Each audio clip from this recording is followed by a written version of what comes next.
Service at bbcworldservice.com. The real story. Artificial intelligence, warns the IMF, risks making the world even more unequal. It can liberate us from boring, repetitive tasks, but could our liberty, privacy, identity, ownership of ideas also be at risk? Can we regulate AI before it regulates us? This is the BBC World Service, the world's radio station.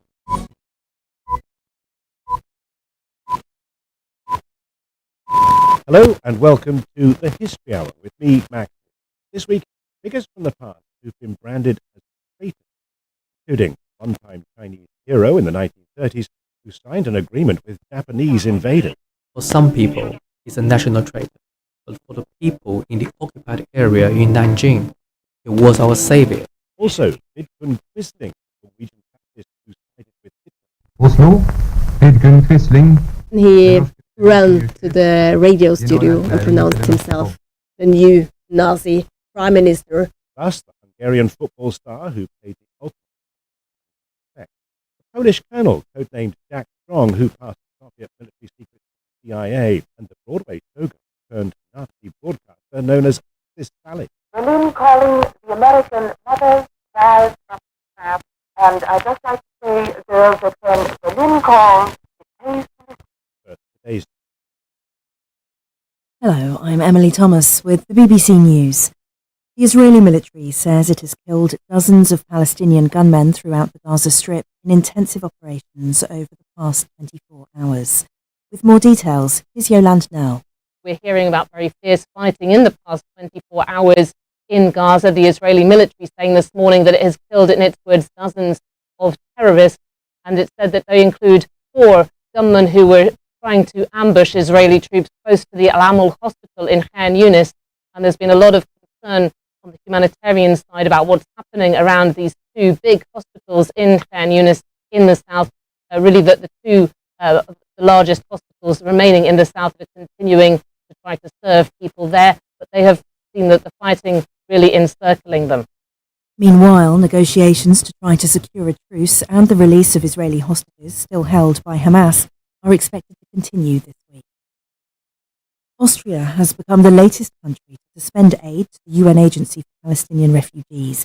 Its foreign ministry called on UNRWA to carry out a comprehensive investigation into Israel's accusations that its staff were involved in the 7th of October attack by Hamas on Israel. 9 countries, including Britain, Germany and the United States, have now paused funding. The UN agency is a critical source of support for people in Gaza. Speaking to the BBC, the head of the Norwegian Refugee Council, Jan Egeland, described the suspension of aid as a reckless and disappointing act. Mr. Egeland urged donor countries to immediately reverse the decision to avoid a total collapse of all relief in Gaza. Iran says it does not want an expansion of the conflict in the Middle East and has denied being able to control what it calls resistance groups in the region. The statement comes after Washington blamed Iranian-backed militant groups for Sunday's drone attack on an American base in northeastern Jordan that killed 3 personnel and wounded 34 others. The Iranian Foreign Ministry dismissed the accusations as baseless. The company that was once China's biggest property developer has been ordered to liquidate by Hong Kong's High Court. Evergrande has liabilities of $300 billion. Here's Stephen McDonnell in Beijing. It's very complicated what's going to happen now in terms of the orders that have been issued for the liquidation. This could take years to somehow unpick the whole thing.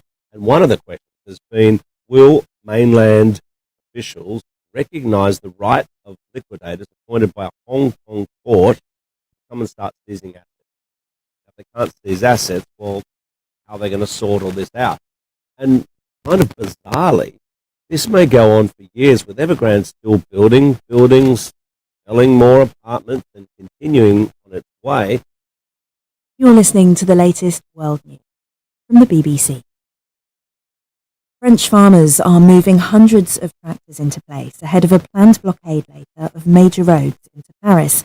They'll be carrying out similar action elsewhere in the country as part of continuing protests against falling incomes, rising bureaucracy and competition from imports. The farmers say their aim is to stop food deliveries to supermarkets.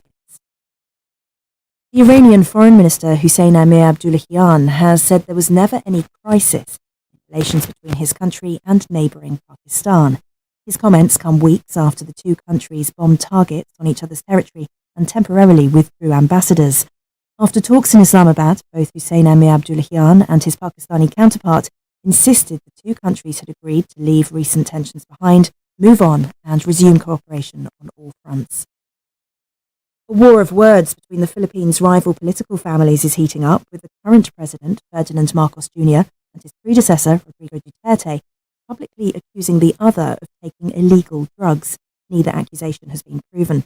On Sunday, the Marcos and Duterte families held rival political rallies, emphasising their widening political rift despite their joint ticket at the last presidential election. Japan's moonlander has resumed operations after being shut because of a power supply issue. Last week, it was revealed that the lander ended up on its nose when it touched down on January the 12th and could not generate power as the cells pointed away from the sun. Sam Khalil reports. "We're alive," said the Japan Aerospace Exploration Agency on social media after re-establishing contact with their moonlander on Sunday night. The agency, also known as JAXA, indicated that the glitch in communication had been fixed. JAXA said the solar panels of the smart lander for investigating the moon, or SLIM, are working again after a shift in lighting conditions allowed them to catch the sunlight.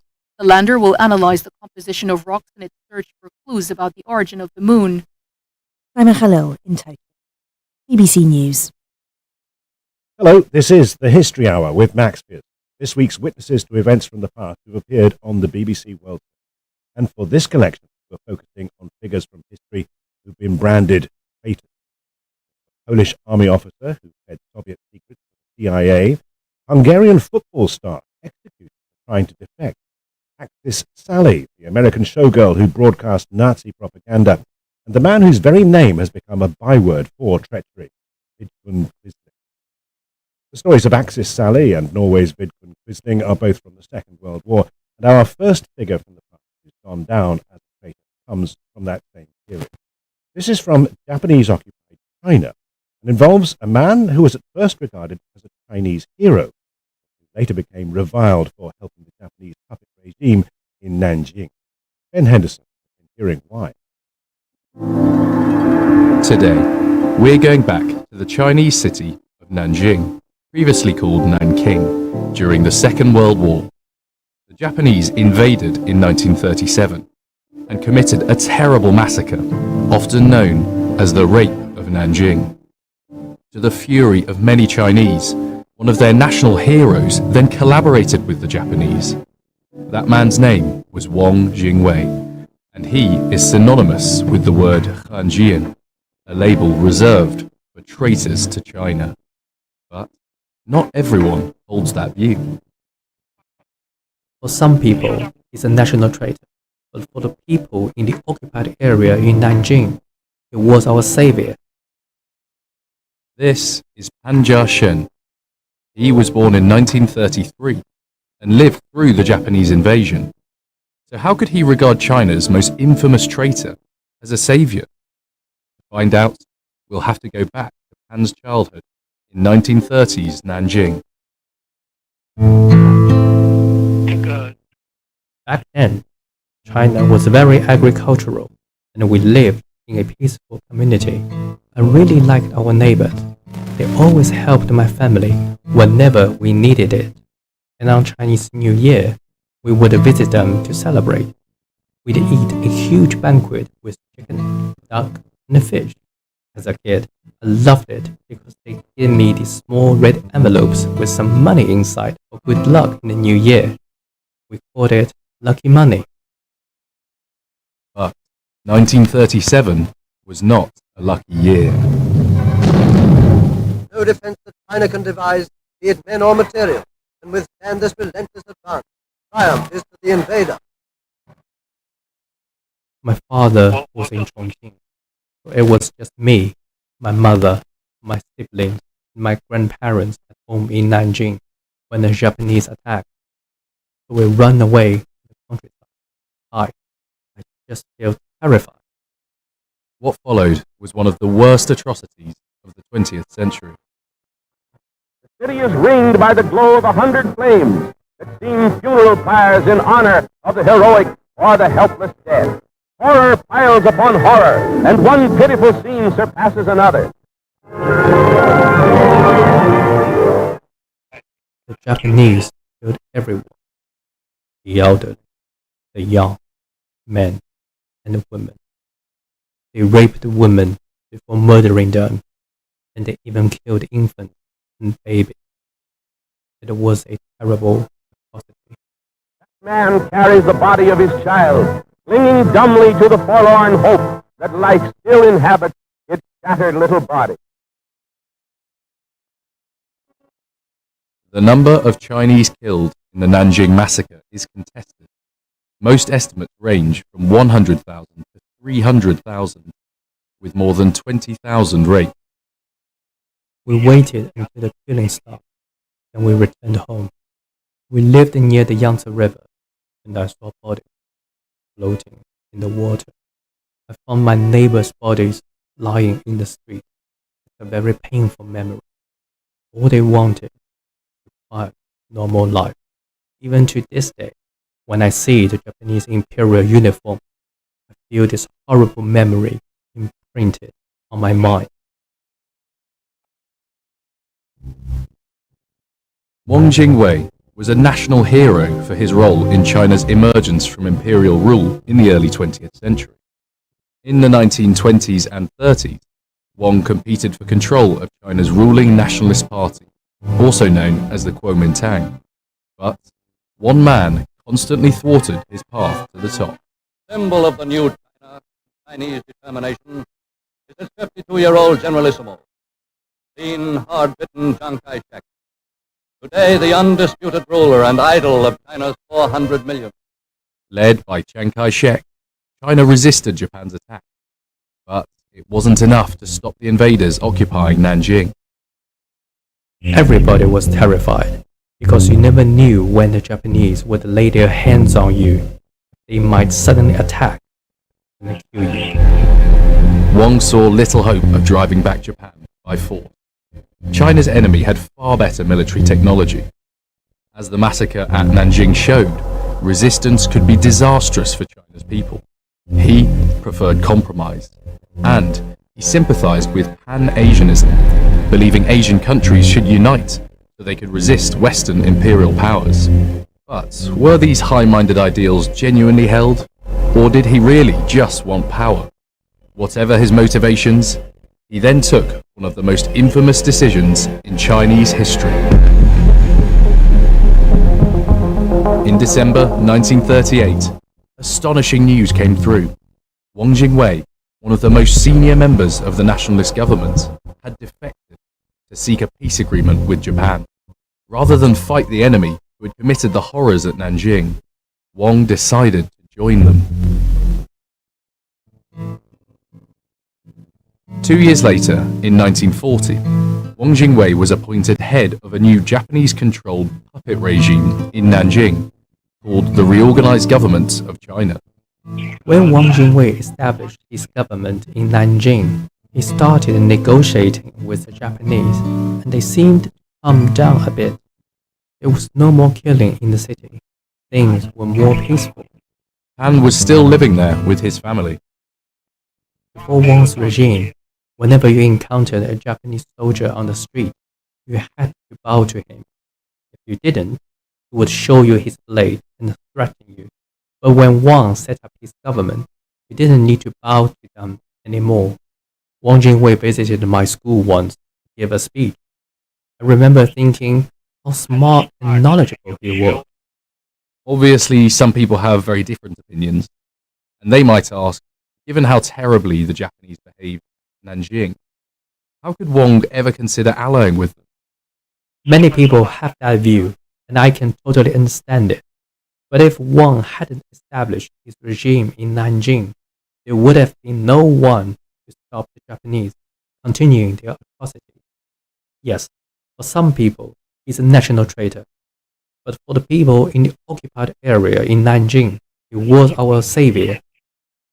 Wang Jingwei never lived to see his people free from Japanese rule. He fell ill and died in 1944 while still leading the puppet government. But less than a year later, came the news that Pan and his family had been waiting for. Ruling fighting of American historic 7th Cavalry Division. We were so happy when we heard the news that Japan had surrendered. We reunited with my father. We were one big family again. We celebrated on the street. But even though the Japanese invaded, we still treated them with respect. So that's why we say we are a peace-loving country. No such respect was offered to Wang Jingwei, though. When Chiang Kai-shek's nationalist government returned to Nanjing, they destroyed Wang's tomb and burned his body. There's an old Chinese saying, those who win will be king. I feel this is the case with Wang Jingwei. If he'd succeeded in establishing his regime, he probably wouldn't be labeled as a traitor. But the reality was, he didn't succeed. The words of Pan Jaishun, who lived through Wang Jingwei's puppet regime in Nanjing during the Second World War. He was speaking to Ben. Our next figure from the past has been labelled such a hated traitor that his name is now a byword for treachery. This too is from the years of the Second World War, and it involves the Norwegian fascist leader Vidkun Quisling, who made a secret trip to Berlin to talk to Adolf Hitler, a conversation that led to the German invasion of Norway. The Norwegian journalist Trude Lonsen has been studying Quisling's life, and as she's been telling Matt Pintus, her interest was piqued. She came across a particular suitcase in an online auction. Suddenly I just realized there was this great pile of belongings to Norway's most hated man, his carry-on suitcase with his initials. And since his name is so important in Norway, as a storyteller, I knew this would be the center point of a special way to tell about this. My children just started crying when I brought it home because this man is so evil in Norway. So yeah, it's like coming home with something from Adolf Hitler. The initials on the battered brown suitcase are V and Q, Vidkun Quisling. Trude wonders just how significant this infamous relic could be. He wonders whether it could be the suitcase Quisling took with him during a secret trip to Berlin after the outbreak of World War II in 1939. Norway managed to stay neutral during First World War, but Vidkun Quisling, he was leading his little Nazi party in Norway. He just snuck away on the train from Oslo down to Berlin. And at that time, Hitler had decided not to invade Norway. But the Norwegian guest made him think differently, because Quisling argued that England would take Norway with its very valuable coast for the sea battle. And after he left office, records show that Hitler immediately started planning invasion of Norway and Denmark. Vidkun Quisling was born on the 18th of July 1887 in Fyresdal in southern Norway. We pick up his story at the start of the 1920s, the point at which historians believe that he got the suitcase.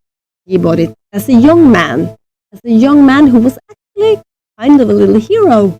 He was chosen to help Ukraine for the Red Cross under a big famine that came after the Russian Revolution.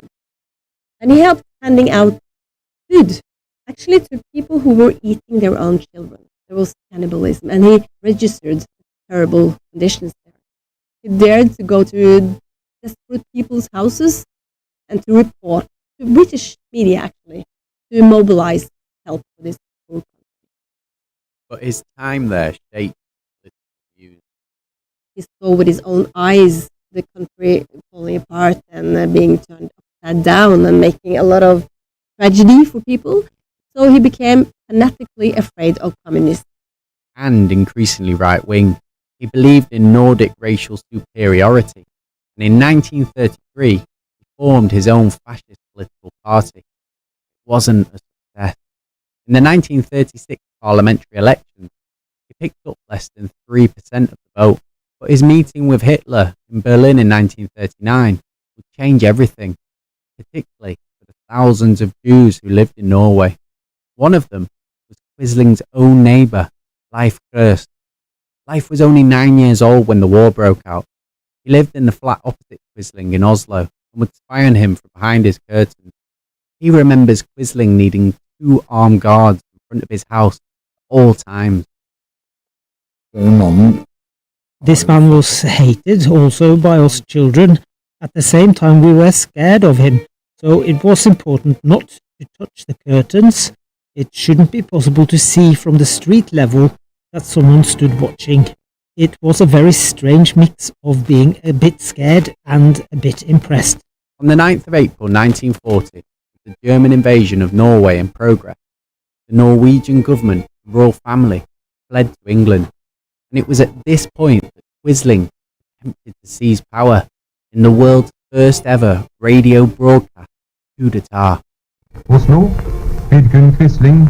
He ran to the radio studio and pronounced himself the new Nazi prime minister. Our helpers from Germany have come here. Please welcome them. Jeg skal gjenta den erklæring som jeg leste opp klokken 7:30. He was the traitor. Everybody instantly knew he's cooperating with the enemy force. But Quisling's coup was news to Hitler. He sent a telegram to Adolf Hitler in Berlin and just said, the country is under control. Hitler saw that this man was so much hated by his own population. So after 12 days, another German came, leading Norway through the whole war from that point. But after quite a lot of time, Quisling actually managed to get back into kind of on top as this head of state. And that was due to Hitler's gratitude. Hitler expressed several times how grateful he was that Quisling made him aware of Norway. With Quisling and the Nazis in charge, food supplies were sparse and the Jewish population of Norway were targeted. Thousands of men were arrested in 1942 and sent to concentration camps. Leif's mother heard the rumours that women and children would be next. He hatched a plan to get out of the country, contacting people smugglers and leaving under the cover of night.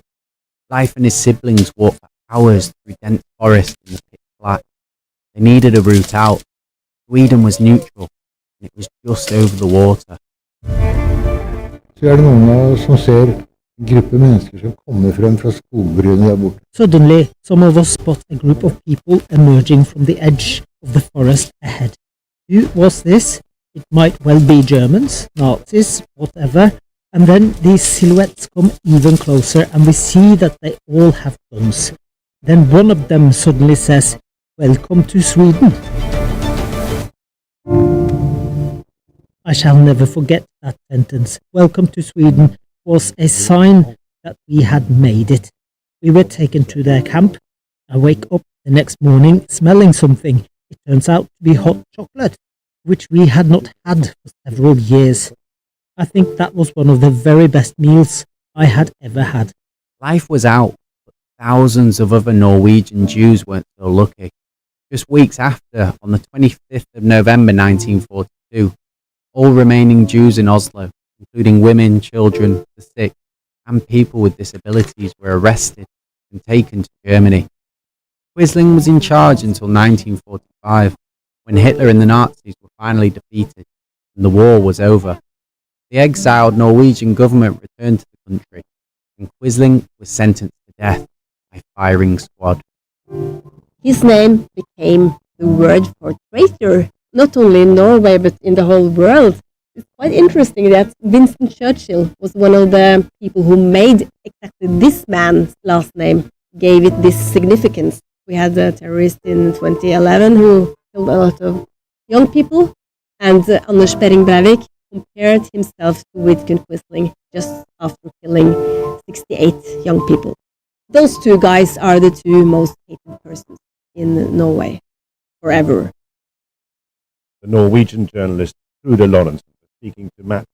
We also heard from Leif Kruse, whose Jewish family at one time lived next door to Vidkun Quisling. Leif Kruse's interview was translated from the podcast Quisling's Suitcase. made by the production company Bartrop. Two extraordinary stories of individuals known to this day as traitors. Wang Jingwei in Japanese-occupied China and Quisling in Nazi-occupied Norway. Joined now by Ian Crofton, who is the author of Traitors and Turncoats. Ian, the first thing to say, I think, is that well, traitor is subjective, isn't it? It's a subjective term because one person's traitor could be another's hero. Indeed, yes, and it's usually the victorious conflict to make the judgment. Right, we've heard a couple of stories from the Second World War era, and in fact, it is the Second World War that throws up so many of the notable moments from history where people have been labelled as traitors. Yes, indeed. In the Second World War, as the German invasion hit France, the French army rather crumbled, taken against Belgium. And as France was facing defeat, Marshal Pétain, who had been a very senior commander in World War I, a war hero for his defense of Verdun, was called at the age of 84 to be deputy prime minister. And when the prime minister was dismissed, Pétain became prime minister himself and immediately sought an armistice with the Germans. He described it as the necessary condition for the survival of eternal France. And it's probable that quite a lot of French people supported it because Pétain's new regime, known as the Vichy regime, where government, was left in control of 2/5 of the whole by the Germans, who controlled the rest. That didn't last because after the Allied invasions of Morocco and Algeria, which were held by Vichy France, the Germans took over the whole country. Pétain still had some power. He had his police and his militia, and they were very assiduous in not only countering the growing resistance and rounding up. An almost perfect example of a character from the past who went from hero in the First World War to, like, villain in the Second World War in France. It's interesting, isn't it? Because treason is one of those terms which can be malleable. If you think about it, in South Africa, Nelson Mandela was regarded as a traitor by many of the ruling white South Africans at the time. Now, quite definitely, a hero. Indeed, yes, that is what often happens. And it is history makes the verdict, and they can change. You've studied these things for quite a long time, and we tend to get first-hand testimony from people who've taken part in the event. Assuming that they were all alive, who's the person who's regarded as a traitor that you would most like to hear? Perhaps the most innocent one was the young German student called Sophie Scholl, who was a member of a very small group of Munich University students who called themselves the White Rose, and who produced a series of leaflets in 1942-43, really criticizing the Nazi regime and urging passive resistance. They felt that before the last city is a heap of rubble, before the last youth bleeds to death in some battlefield because of the hubris of the subhuman, the German people should adopt passive resistance. But of course, the number of leaflets didn't take long for that who was responsible were rounded up, charged with treason, and very swiftly executed the small German version of the killing. So I'd love to have a conversation with her. She was very moral. Indeed, he died at the age of 21. That's Ian Croft, author of Traitors and Turncoats. Don't forget that these stories of Second World War traitors that we're hearing this week will be added to our very comprehensive collection of World War II personal stories on the website. Search for bbcworldservice.com/witness history and then look for the collection. More for you when the History Hour returns in just a moment. This is the BBC World Service, where Berliners reveal the stories of the Jewish families who once lived in their homes in Nazi Germany. I found out that from our flat, 9 people got deported. Do you know how many of them survived? Nobody survived. The The city is full of memorials to the victims, but for this documentary, I'm lost. I'm Jo Glanville. I'll be visiting the kitchens they cooked in, the bedrooms they slept in, the front rooms they relaxed in. Sie sind auch diese Treppe. They walk down the same stairs to take down the rubbish and they watch the S-Bahn train passing from that balcony. There are lots of parallels which helps me understand what it was like to live here in this flat at that time. Our House, Stories of the Holocaust, at BBC World Service.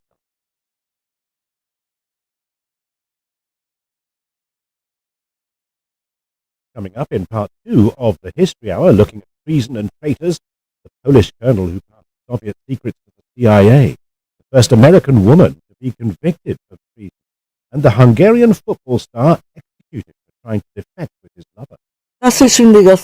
Shandor always said, "Don't be afraid. I'm a footballer. Everybody loves me. How can you think that something could happen to us?" That's after a summary of today's news. BBC News with Emily Thomas. The Israeli military says it's killed dozens of Palestinian gunmen across Gaza in intensive operations over the past 24 hours. It says ground forces carried out several attacks around Khan Yunis. Austria has become the latest country to suspend aid to the UN Agency for Palestinian Refugees. It urged UNRWA to carry out a comprehensive investigation into Israel's accusations that its staff were involved in the Hamas October attacks on Israel. The company that was once China's biggest property developer has been ordered to liquidate by Hong Kong's High Court. Evergrande has liabilities of $300 billion and defaulted on its offshore debt 2 years ago. A senior Hungarian official has accused the EU of blackmail after Budapest blocked a huge package of aid for Ukraine in December. Balázs Orbán's comments follow a report in the Financial Times that the EU is considering plans to halt European funding and damage Hungary's economy if it again blocks the $54 billion package at a special EU leaders summit on Thursday.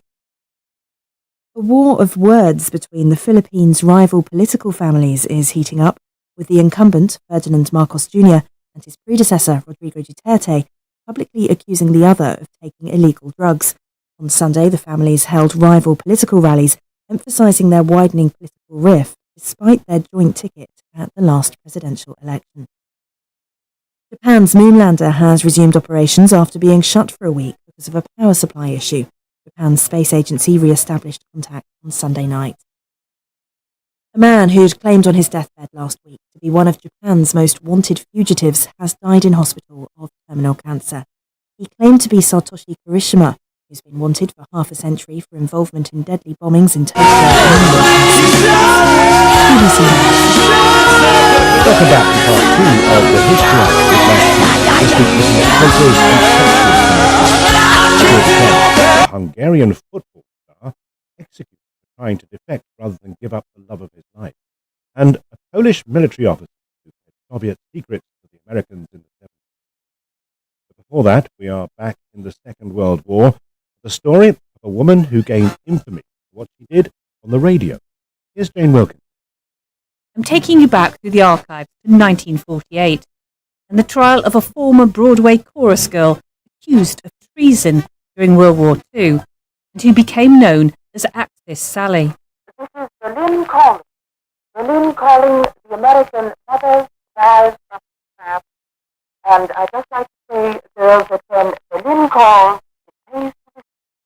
Because there's an American girl sitting at the microphone with a few words of truth to her countrywomen back home.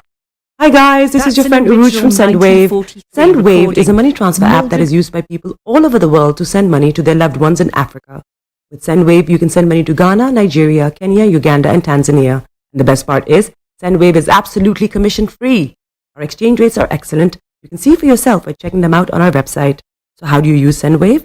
SendWave is an app that you can download onto your phone from the App Store or Google Play Store. The app is free to download. After downloading it, just open the app and enter your name, email, and phone number. That's it. You're good to go. Make sure you use the promo code SR. S for star, R for radio. This promo code will give you £5 free credit to send to Africa on your first transaction. Your money will be delivered to your recipient within seconds. Feel free to call me on 0749 7377 647 at any time. I'll be happy to tell you all about SendWave and help you in any way I can. Remember to use the promo code SR for £5 free credit. Vedasse. Hi everyone, it's your girl BB Clement, the author of How to Go From Employee to Entrepreneur and the host of your weekly business show, BB Means Business, the show where we discuss everything you ever wanted to know about business but you were afraid to ask. How do I start my business? How do I raise the finance? How do I grow my business? Where am I going to find my customers? Join me every Tuesday at 1:30 p.m. on Starr Radio UK to get all the information and tips that you need to become a successful entrepreneur and become financially free. Remember, don't let life dictate to you. Rather, put your signature on life. Hey, Charlie, you're on your way to Ghana. Boy, oh boy, you're stressed out, tired. Boy, you're going to be resting. Okay, then let me recommend to you JN Mobile Spa in Accra, Ghana. Oh boy, JN Mobile Spa, they provide organic care in massage. Are you stressed? Do you need rejuvenated, etc.?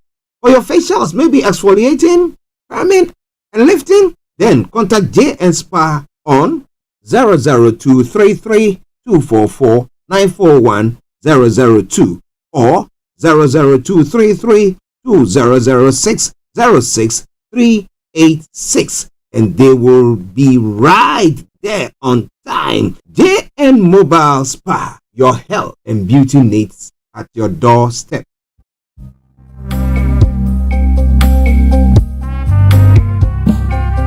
Are you looking for the fastest, reliable, and trustworthy door-to-door shipment company? Well, look no further. When was the last time your family received a shipment back in Ghana on time and in time? You are not sure?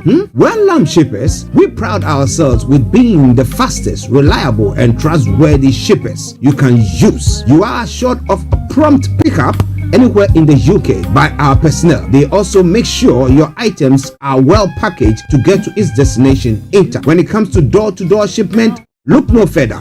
Well, Lamb Shippers, contact us on 07939009321 or 07498911820, or you can visit our website www.welllamp.co.uk. You can also drop us a mail, info@welllamp@gmail.com. Well Lamp Shippers, fast, reliable, and trustworthy.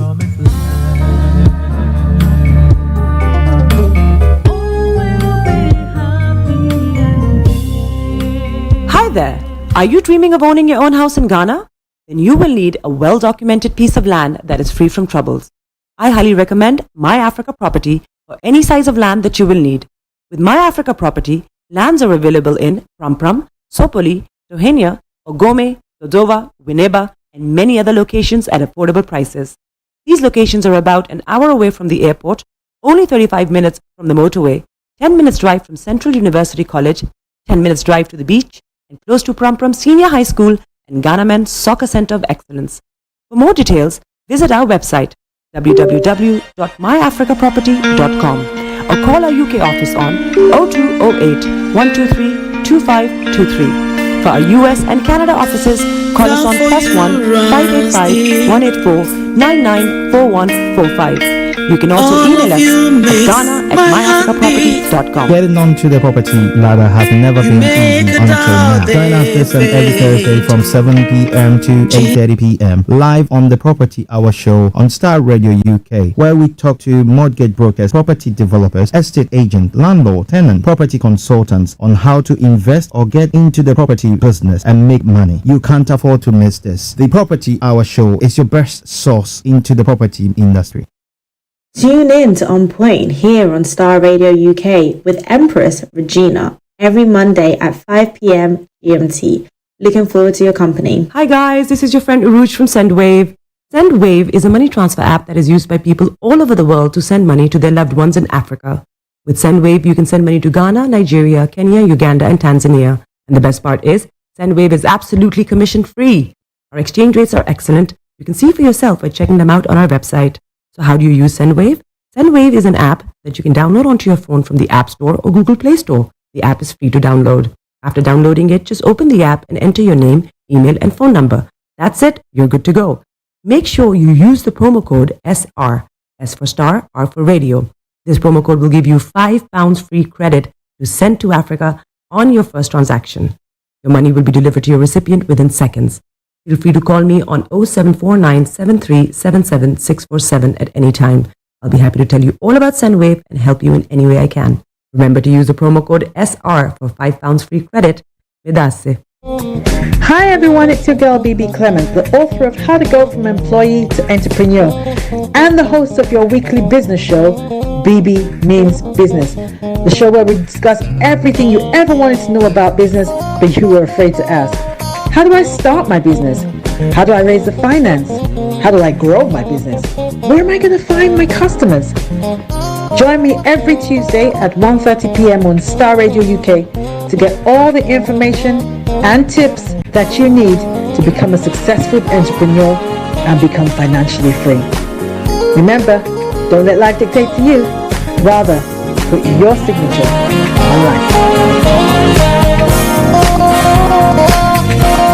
Hey, Charlie. You're on your way to Ghana. Boy, oh boy, you're stressed out. Tired? Go, you're going to be resting. Okay, then let me recommend to you JN Mobile Spa in Accra, Ghana. Oh boy, JN Mobile Spa, they provide organic care in massage.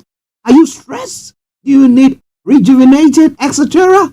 For your facials, maybe exfoliating, firming, and lifting? Then contact JN Spa on 00233 244 941 002 or 00233 2006 06386, and they will be right there on time. JN Mobile Spa, your health and beauty needs at your doorstep.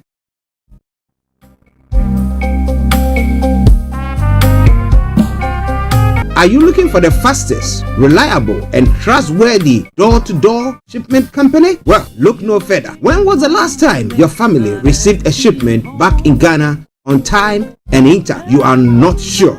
Well, Lamb Shippers, we pride ourselves with being the fastest, reliable, and trustworthy shippers you can use. You are assured of a prompt pickup anywhere in the UK by our personnel. They also make sure your items are well packaged to get to its destination in time. When it comes to door-to-door shipment, look no further. Well, Lamb Shippers, contact us on 07939009321 or 07498911820, or you can visit our website www.welllamp.co.uk. You can also drop us a mail, info@welllamp@gmail.com. Well Lamp Shippers, fast, reliable, and trustworthy.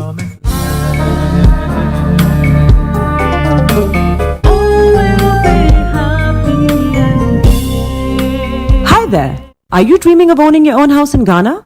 Then you will need a well-documented piece of land that is free from troubles. I highly recommend My Africa Property for any size of land that you will need. With My Africa Property, lands are available in Prampram, Sopoli, Tohenia, Ogome, Dodova, Winneba, and many other locations at affordable prices.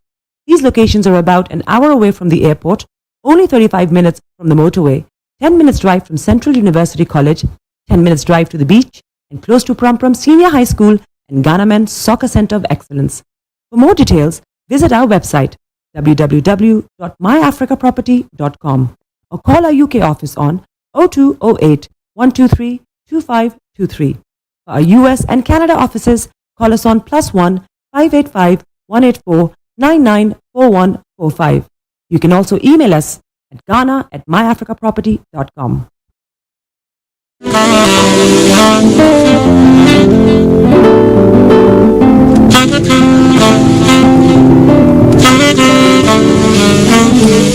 Hey, Charlie, you're on your way to Ghana. Boy, oh boy, you're stressed out. Tired? Go, you're going to be resting. Okay, then let me recommend to you JN Mobile Spa in Accra, Ghana. Oh boy, JN Mobile Spa, they provide organic care in massage. Are you stressed? Do you need rejuvenated, etc.? For your facials, maybe exfoliating, firming, and lifting, then contact JN Spa on 00233 244 941 002 or 00233 2006 06386, and they will be right there on time. JN Mobile Spa, your health and beauty needs at your doorstep.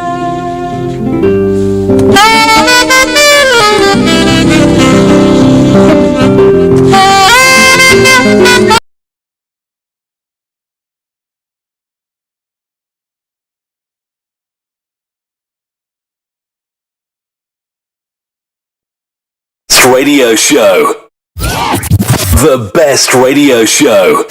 Broadcasting worldwide, online 24/7. All around the world.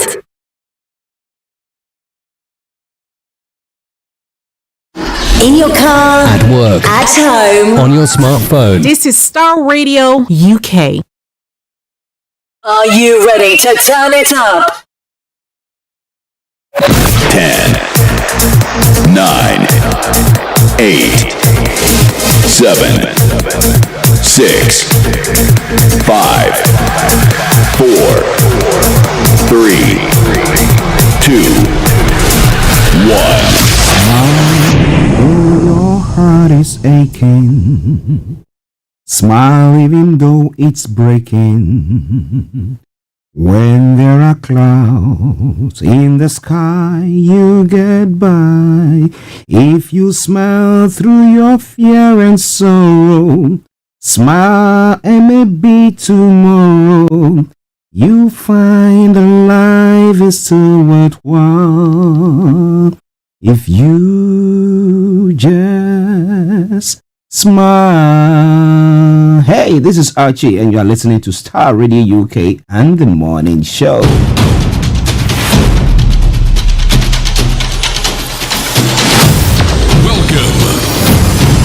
This is Starr Radio. This is UK. Starr Radio UK. This is Starr Radio UK. Welcome.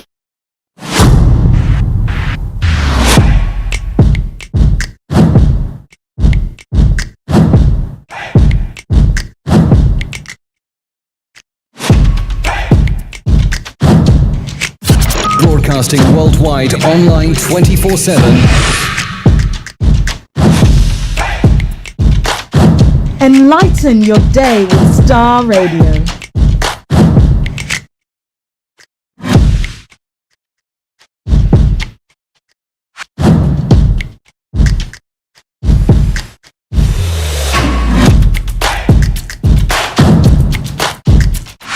Starr Radio. Radio for the people, by the people.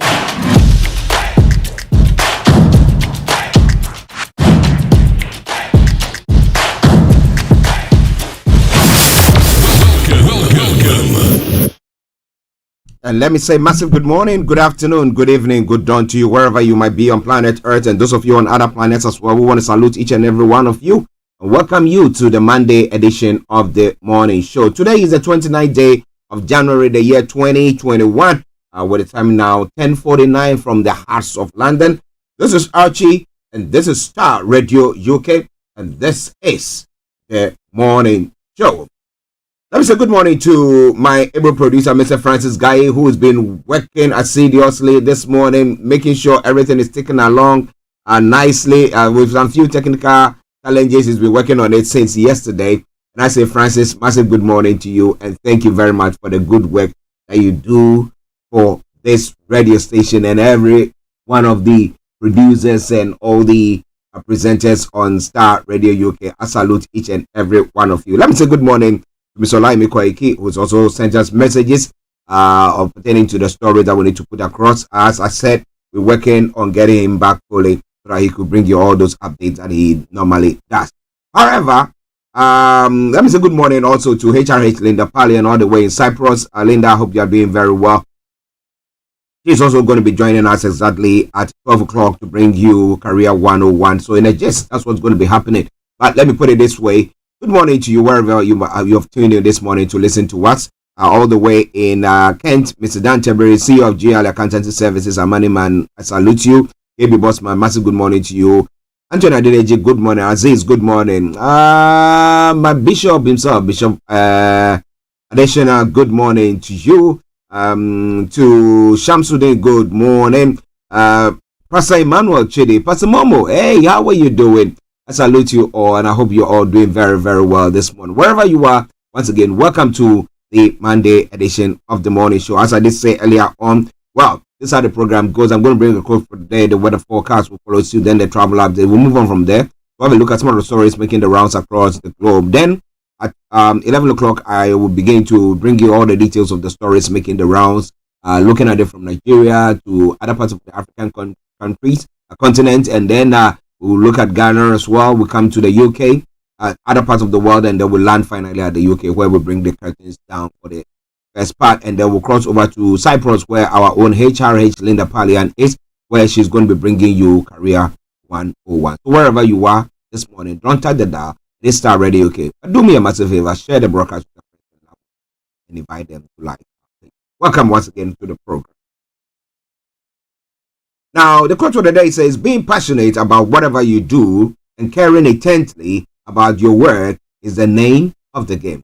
Being passionate about whatever you do and caring intently about your work is the name of the game. How caring are you when it comes to the work that you do? If you're not, then boy, you got an issue. And I want to advise you that open your eyes and be passionate about what you do. I can tell you, by so doing, you will see the best in you being discovered, and you can say, well, I've been successful. But whatever it is, work to a white is always enough. All right then. Now let's move on straight to the weather front. Let me tell you what is happening to the weather when it comes to the UK. Well, we have a milder January so far. Record says that we've had the hottest January since time began. Is it? Yeah. But today, here in the UK, London and the southeast of England, this afternoon we'll see cloud break up to give wintry sunny spells in places, dry throughout, staying very mild for the time of the year. Now tonight will turn mainly cloudy again early on through the night. A few showers will move in from the west in places, these easing from most by dawn. A breezy and mild night expected as well. When it comes to the temperature is going to be 14 degrees, the lowest is going to be 9 degrees. UV level is going to be low and pollution is going to be low as well.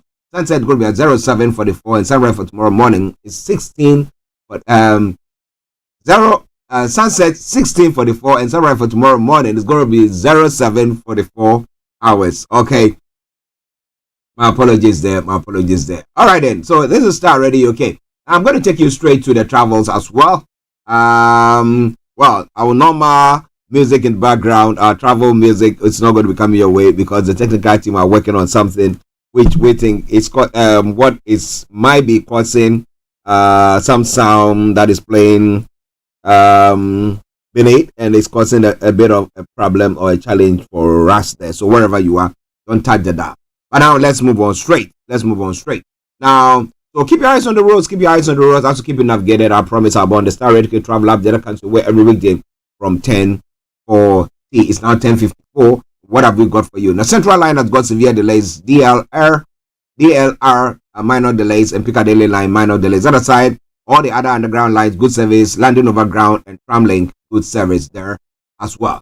And that takes us straight to the major roads in London. And the major roads in London, we've got A23, A24, and A3 that have got serious delays. If you can avoid it, do your best to do so. Also, the River Bus has got no exceptional delays. Good, running good service there. Landing cable car, good service there. And that brings us to the final segment of the travel update. That is the National Rail.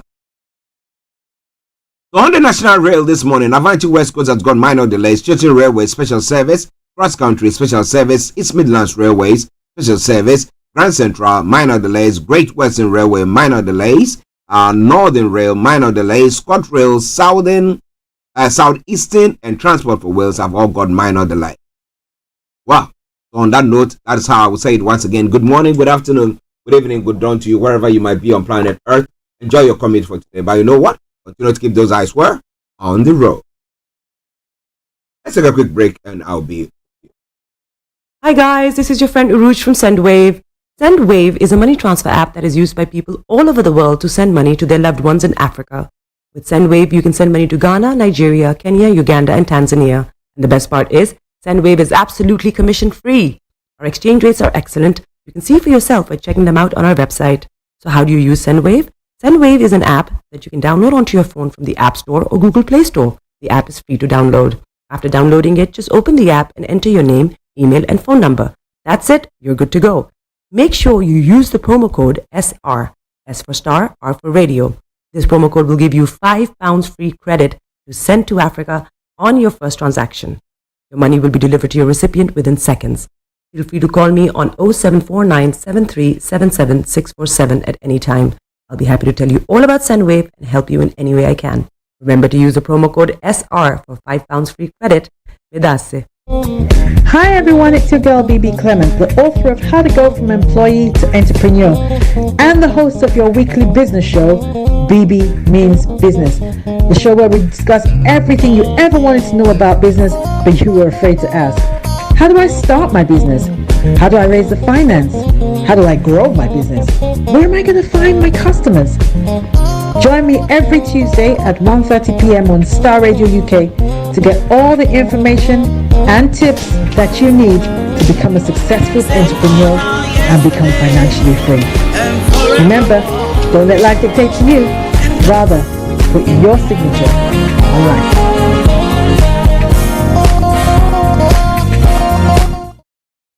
Welcome back to the program Starr Radio UK, your favorite African and Caribbean radio station in London. Bringing the time now to exactly 4 minutes to the top of, or 3 minutes to the top of the hour.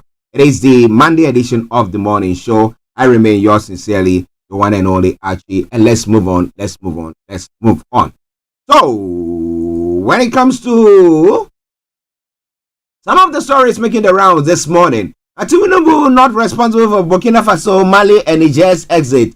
ECOWAS from ECOWAS, Bola is saying Brazil returnee feigns sickness to evade arrest, excretes 60 wraps of cocaine and others. Now account for over 40 trillion allocation to FCT councils, Serap tells governors, and then kidnapped Lagos PDP chairman regains freedom. How did he regain that freedom? Is it because they paid the ransom? Okay, because he's got it. Or his supporters or the parties got something to pay and therefore they can do so. But what about the ordinary Nigerian when it comes to that? How do their families spend? Or what do they do to make sure that they can also get them the freedom that these individuals also need? Listeners, Starr Radio UK. Now, Akwa Ibom, Senate President Akpabio, 8 killed. And then attention as prominent PDP chieftain shot dead in Osun. Governor Adeleke is saying Rotimi Amechi is arrogant. He told his supporters to vote against Tinubu. Okocha is saying I'll transform Anambra in only 4 years. It's easier said than done. With your money where your mouth is. The relocation of some CBN department to Lagos, Tinubu was right. I would have done the same. That is what Sanusi is saying. The former boss of the central bank. That's what he is saying. And then as he seeks review of Tinubu's policies over unpleasant outcomes in economy, Nigeria in stabilization phase, inflation, forex crisis will soon be over. Cardoso is saying the U.S. Secretary of State Blinken lends support for youth innovation entrepreneurship in Nigeria. And for the AFCON 2023 Nigeria camp update ahead of Cameroon clash, cement truth Akon Sanusi fit for war. So we'll see what happens on that. We'll be telling you more about all that in a moment. In other parts of Africa as well, Mali, Burkina Faso, and Niger withdraw from ECOWAS, accusing bloc of inhumane sanction. Well, if they decide that, okay, we don't want to be part of it, so that means whatever sanction that you think you want to place on them, you can go ahead, but they are not part of your bloc. They've come out of it. So you cannot do much against them, right? Somebody say, yeah, right. But what do you think is going to happen? Are other countries now going to think that, okay, there is a chance for us, so we can undertake a coup d'etat. We think that people are, we'll get them out, And then we form alliance with those who have also, conducted a coup d'etat. And by so doing, we marshal our forces and we can do good. Authoritarianism or military rule, whichever you want to term them. What do you think about it? Listeners, we're coming away from Starr Radio UK. It is your favorite African and Caribbean radio station in London. In other stories as well, nomination of former President Constitutional Court sparks controversy that is in Gabon, and a figure who is considered by some Gabonese as part of the Bongo era system hold the key position, be it honorary. Well, this issue is caused an uproar there. In other stories as well, Kenyan beekeepers tend to bee venom as lucrative. How can bee venom be lucrative? What is it used for? And Kenyan protesters demand end to femicide and call for a ban in the on that practice there. And President Todera meets Pope Francis for talks. Well, he wants some prayers, right? Okay. And in Ivory Coast, a government-led agriculture initiative has also taken place, and it's helping people to go on their businesses or their farms and making ends meet. The Red Sea crisis spurs maritime traffic to Cape of Good Hope, boosting South Africa's ports. Mali, Burkina Faso, and Niger withdraw from the ECOWAS bloc, and Italian Prime Minister Matteo plan for African development ahead of Italy-Africa Summit. Wow. It is all Starr Radio UK, your favorite African and Caribbean radio station in London. In other stories making the rounds in Ghana as well, Wontumi to appear before Mansha Palace today over alleged disparaging comments, but he was seen on a live TV greeting the Ashanti Hene. Is it a ploy to maybe send a forerunner before him in form of apology or paying accolade to the king, and therefore maybe soften whatever thing that happens there? Now, how did the NPP primaries also go? Well, people who lost their let's say they've lost their seats or their position to run for another term. What do you think they should do? Some of them going to decide to go as independent candidates? Okay, the NPP learned bitter lesson in protecting sitting MPs in 2020 election. Ben Essen has said, Asen Subuache wins Bantama, Gideon Buako takes Tanonot. A lot more going to be coming your way from there. And then wide out the experience of a mechanic apprentice, K. Mensa 8. Well, he said he couldn't do it, so they got him out. We miss Carlos Ahinkra. Delegates among candidates, mega cash handouts. Well, so he has the money, comes and just spend it on them, rates on them. Okay, it's all coming away from Starr Radio UK. It is your favorite African and Caribbean radio station in London. Okay, in other stories as well.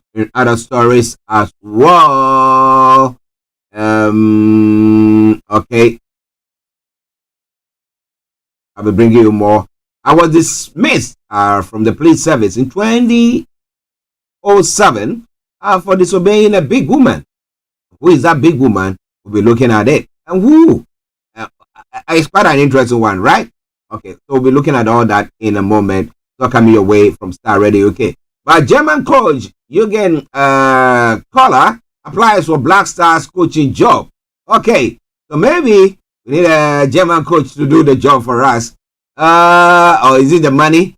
Okay, let me just leave that. That is onward. Not the German coach issue. No, talking about other stories there. But then coming to other stories making the rounds as well in other parts of the world at 4 minutes past 11. Well, Iran denies involvement in drone strikes that killed 3 U.S. troops.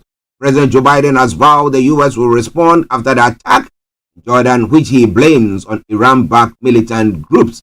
Now we'll see what happened. And French farmers to block roads in Paris in major protests as well. And crisis hit China.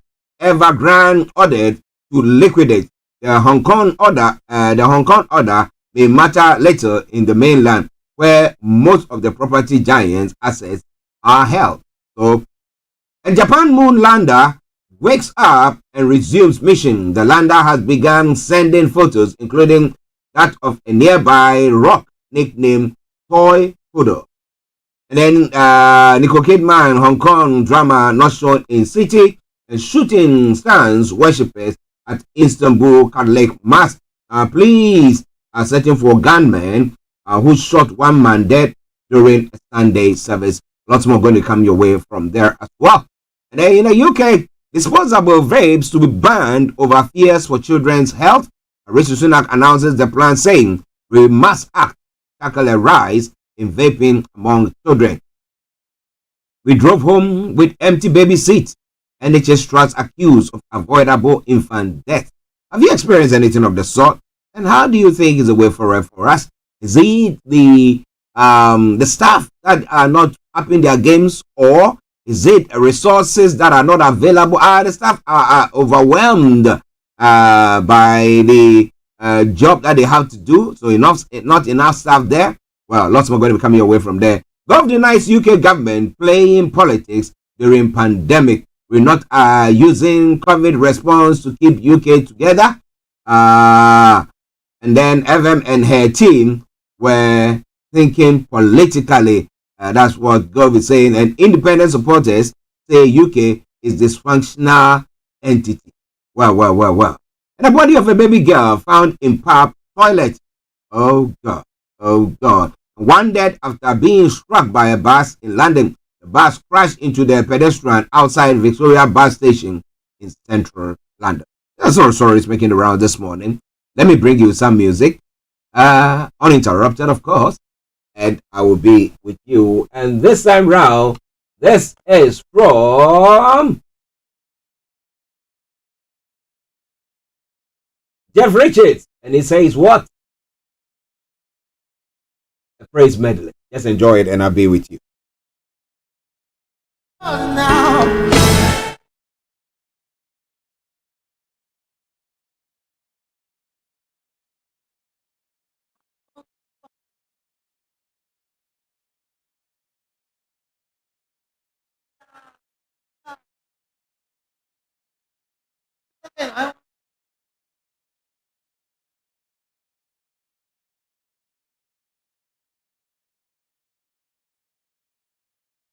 Now, if you agree, you won't be quiet. This is the part where you clap your hands, stamp your feet, lift up your loudest shout.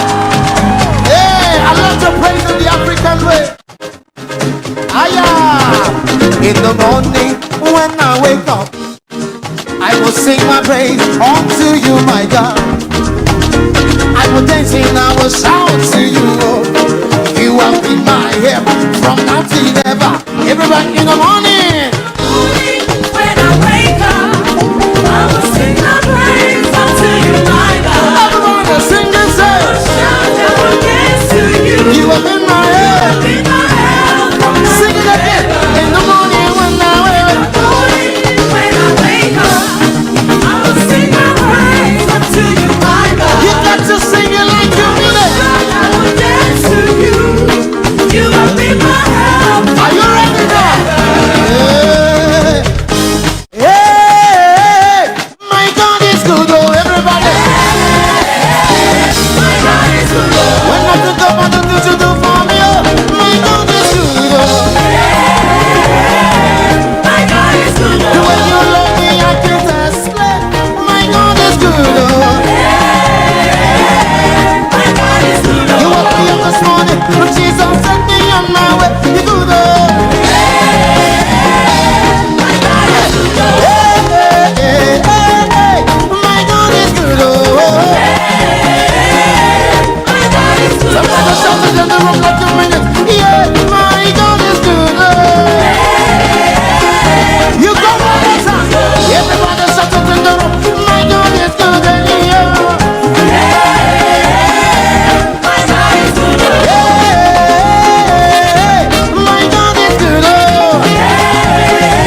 Who has the finances? Jehovah. Oh yes, I'll say. Oh na na na na na na na. Oh yes, I'll say. My healer. My healer. Somebody shout Jesus.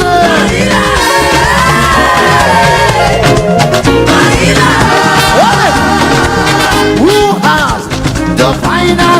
I need to hear you. Over your life, over your business, over your children. I say who has the final? Hey! Jehovah! Jehovah! Somebody shout Jehovah!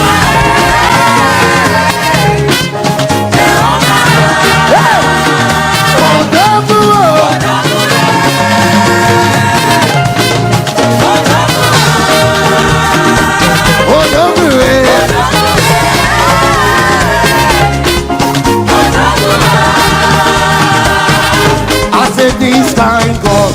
Only your voices, raise it.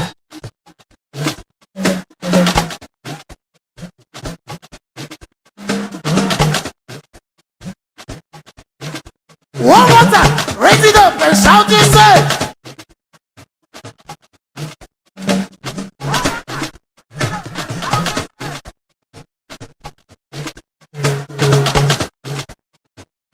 This one just enter. Listen. And what to lose to me? Hey!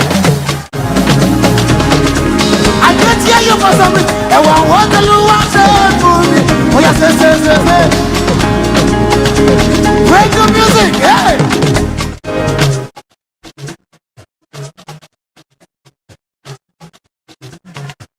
Aya!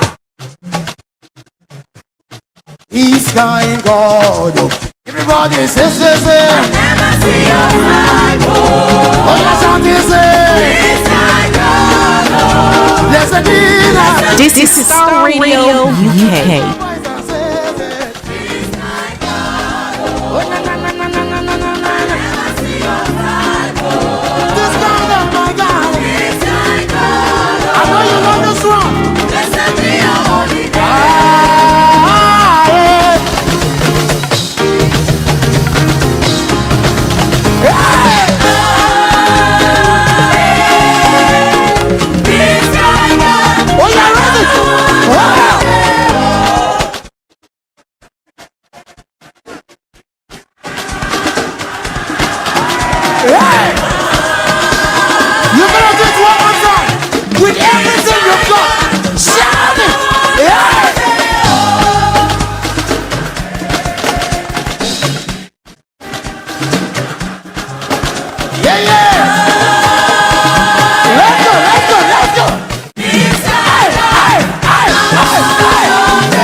This is Starr Radio UK. You are listening to the Starr Radio Morning Show.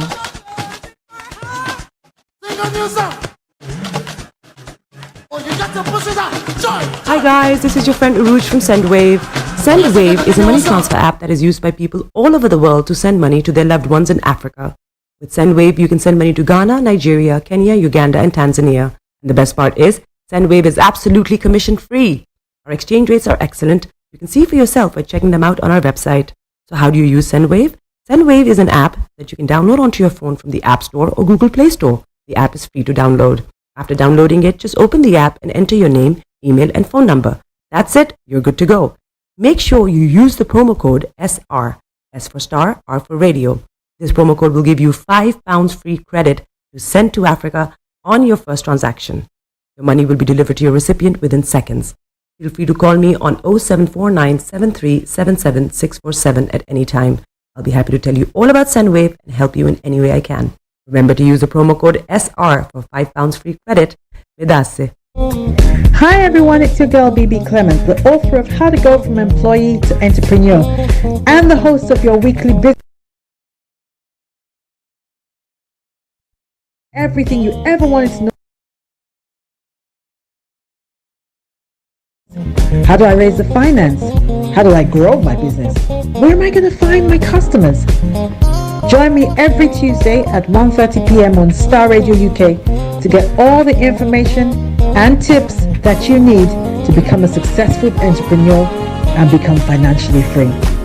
Remember, don't let life dictate to you. Rather, put your signature on life. Hey, Charlie, you're on your way to Ghana. Boy, oh boy, you stressed out, tired. God, you're going to be resting. Okay, then let me recommend to you JN Mobile Spa in Accra, Ghana. Oh boy, JN Mobile Spa, they provide organic care in massage. Are you stressed? Do you need rejuvenated, etc.?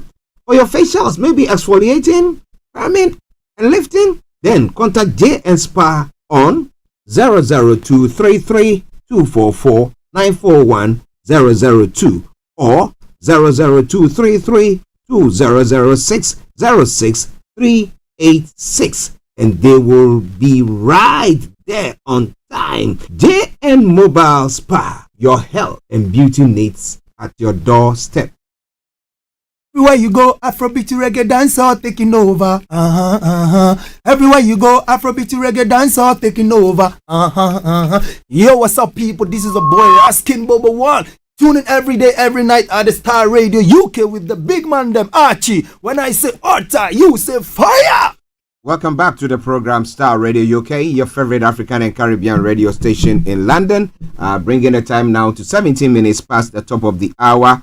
Just bear with me as the technical team try to sort this issue out. There seems to be some noise in the background, and this time around echo feedback as well. So just bear with us whilst we get a technical team to sort that out.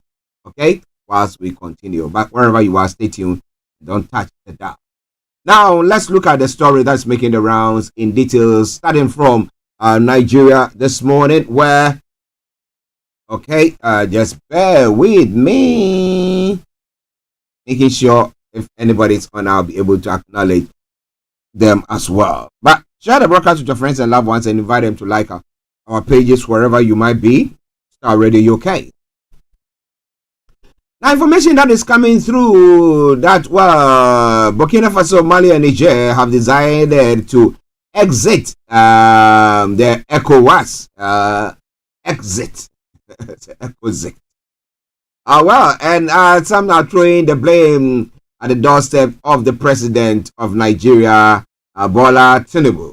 However, his advisors and his team has come out to debunk that issue there. One of the stories making the rounds. Is it because he said, well, they should wait and see. We're going to be attacking them. We could use any means to instill peace or civilian rule. And then they decided, you know what? After they've gathered together and trying to even getting their French colonial masters who were still with them out of the country, their various countries now decide that, well, we're going to be gravitating together, having our own time, and then we'll move on and make sure that whatever things that we want to do, the quest for our people, we'll be able to bring it on. And some are saying, kudos, that's a good one. Whatever it is, what do you think about it? Let me hear from you. But listeners, it's all coming away from Starr Radio UK. It is your favorite African Caribbean radio station in London. So let me bring you the details of the story. A chieftain of the People's Democratic Congress Party, Daniel Bola, has exonerated President Bola Tinubu of being responsible for the withdrawal of Burkina Faso, Mali, and Niger from the Economic Community of West Africa. Now, it goes on further to say, just bear with me, it goes on further to say that according to the military junta, it was a sovereign decision leave the economic community of West African states without delay. However, Bola said the development has nothing to do with Tinubu's leadership or lack thereof, as it was being peddled by naysayers. In a post on X on Sunday, the former lawmaker added that Nigerians should focus on the nation. Now, HW wrote, the withdrawal of the 3 West African nations from ECOWAS, CDO-ECOWAS, CDO-ECOWAS has nothing to do with official about President Tinubu's leadership or lack thereof, as it's peddled by naysayers. It has everything to do with the dynamics of proxy trade conflicts between government, Russian, China, and NATO. Nigeria is not at war with blocs, so we are good, and President Tinubu will find a path for lasting peace in ECOWAS. Now, let's focus on our nation, and together as a people, we will find solutions to our age-long problems, quote unquote. He continues, make them their day, and make we day our day. So everybody will lead their own lives, let Nigerians also lead their own lives. Anything that by so doing, they will be able to do the necessary. Okay, but it's all coming away from Starr Radio UK. In another story making the rounds as well, account for over 40 trillion allocation to the Federal Capital Council, SERAP, tells governors. A Socio-Economic Rights and Accountability Project, SERAP, has chartered the 6 state governors and the Minister of Federal Capital, Nyesom Wike, to disclose details of the federal allocation meant for local government in their states in their federal capital, and the actual disbursement of allocation to the local government. Now, it also implored them to promptly invite the Independence, Corrupt Practices, and Other Related Offences Commission and Economic and Financial Crimes Commission to investigate actual disbursements and spending of federal allocations meant for local government in their states and the federal capital since May 1999. Recall the former President Muhammad Buhari in December 2022 stated that if the money from the federal account to the state was about 100 million naira, 50 million will be sent to the chairman, but will sign that he received 100 million, adding the chairman will pocket the balance and share it with whoever he wants to share it with. Interesting. In the Freedom of Information request at the weekend and signed by its deputy director Kolawole Oluwadare, Asarab said Nigerians have the right to know the details of actual disbursements and spending of federal allocation in the states and the federal capital. The organization stated that states and the federal capital should be guided by transparency and accountability. But do you think that will pan out well at all? Is it going to work for them as Nigerians? Well, but from 1999, so if somebody is found culpable, how do we retrieve those monies? Are we going to be chasing them? What about those who might have died or in one way or the other? What is happening there? Well, listeners, it's all coming away from Starr Radio UK. It is your favorite African and Caribbean radio station in London. Now we move on straight to what is happening when it comes to the stories. Kidnapped Lagos PDP chairman regains freedom. The chairman of the Lagos State chapter of the People's Democratic Party, Philip Avoji, who was abducted by some yet to identify gunmen along the Lagos-Ibadan Expressway, has regained his freedom. Avoji, who was released 4 days after he was abducted on Thursday. Avoji and some other party chieftains were abducted at the Ogere area of the Lagos-Ibadan Expressway on Thursday while returning from the party's stakeholders zonal caucus meeting convened by Oyo State Governor Seyi Makinde and held in Ibadan, the state capital. His release was disclosed by the state publicity secretary Hakim Amode in a short statement issued around 1:15 on Monday, the story says. But you see, it's all well and good. Can you just imagine if it was one of you who have not got a means to pay the ransom or whatever thing, or have the influence that this one is peddling. Well, Akaibom, Senate President Akpabio's aide has been killed. Bukopong Ime Odoworen, a chieftain of the All Progressive Congress in Akwa Ibom, has been reported missing after a mob attack by party supporters. Now, Odoworen, also an aide to Senate President Godwill Akpabio, was reportedly attacked for alleged misappropriation of funds. Now, his parents have since petitioned the Inspector General of Police, Kayode Egbetukun, over the whereabouts of their son since the tragic incident. But it's quite an interesting one.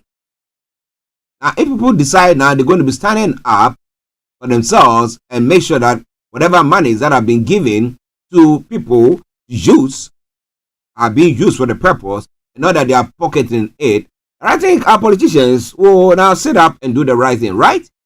Okay. Now, a mob incident occurred targeting the aide of the Senate President, a resident of Nto Okong village in Okanafon local government area. This happens spontaneously after the aide distributed gifts, including bags of rice and cash, across the senatorial district, 10 Lagos, LGA local government areas. My apologies. The APC Publicity Secretary Ba Otu Abasi Udo confirmed the attack, stating that the aide Odoworen was severely beaten. However, he couldn't prove information about Odoworen's whereabouts of the condition or the condition of his remains in the 9 days following the incident. According to Odoworen's parents, he was brutally assaulted and his lifeless body was forcefully placed into a car, which then drove off to an undisclosed location on January 19, 2024. How can such thing happen? Akanimo Odom, representing the family, expressed frustration during a press briefing, stating that the attempts to find a resolution have been unsuccessful. Consequently, the parents have petitioned the Inspector General of Police through the State Police Command Headquarters. The petition is being handled by the former Commissioner of Police, Olatoye Dorosimi, who has recently been promoted to Assistant Inspector General of Police and is now stationed at Zone 6 in Calabar, Cross River State. Listeners, it is Starr Radio UK, and this is scary. However, as I said, it's a wake-up call to politicians and leaders who, one way or the other, finds ways and means to pocket the funds that is meant for people. But what do you think?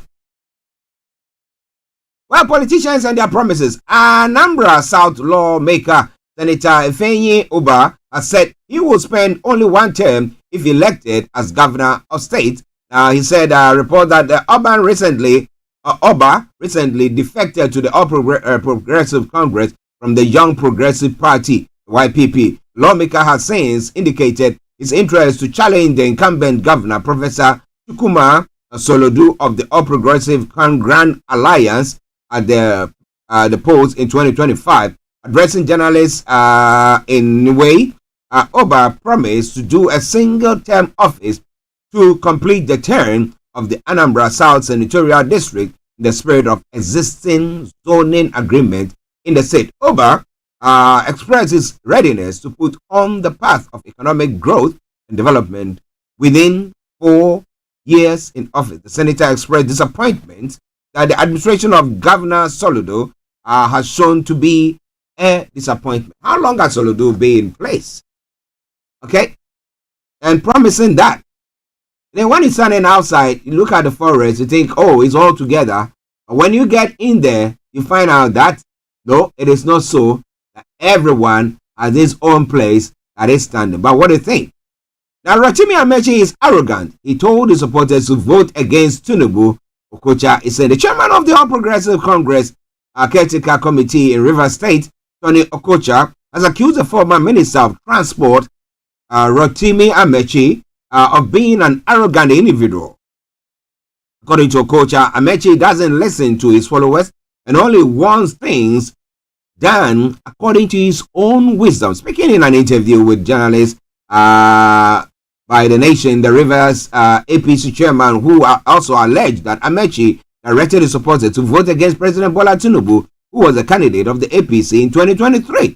Now, Okocha, who once served as the chief of staff to Amechi, confirmed that the relationship between himself and the erstwhile boss has turned sour and only reached new highs during the 2023 elections because of the former minister's attitude. Responding to the questions about mending fences with Amechi, Okocha, while not foreclosing a reconciliation in the future, however, said he won't abandon others in the party to go after one big man.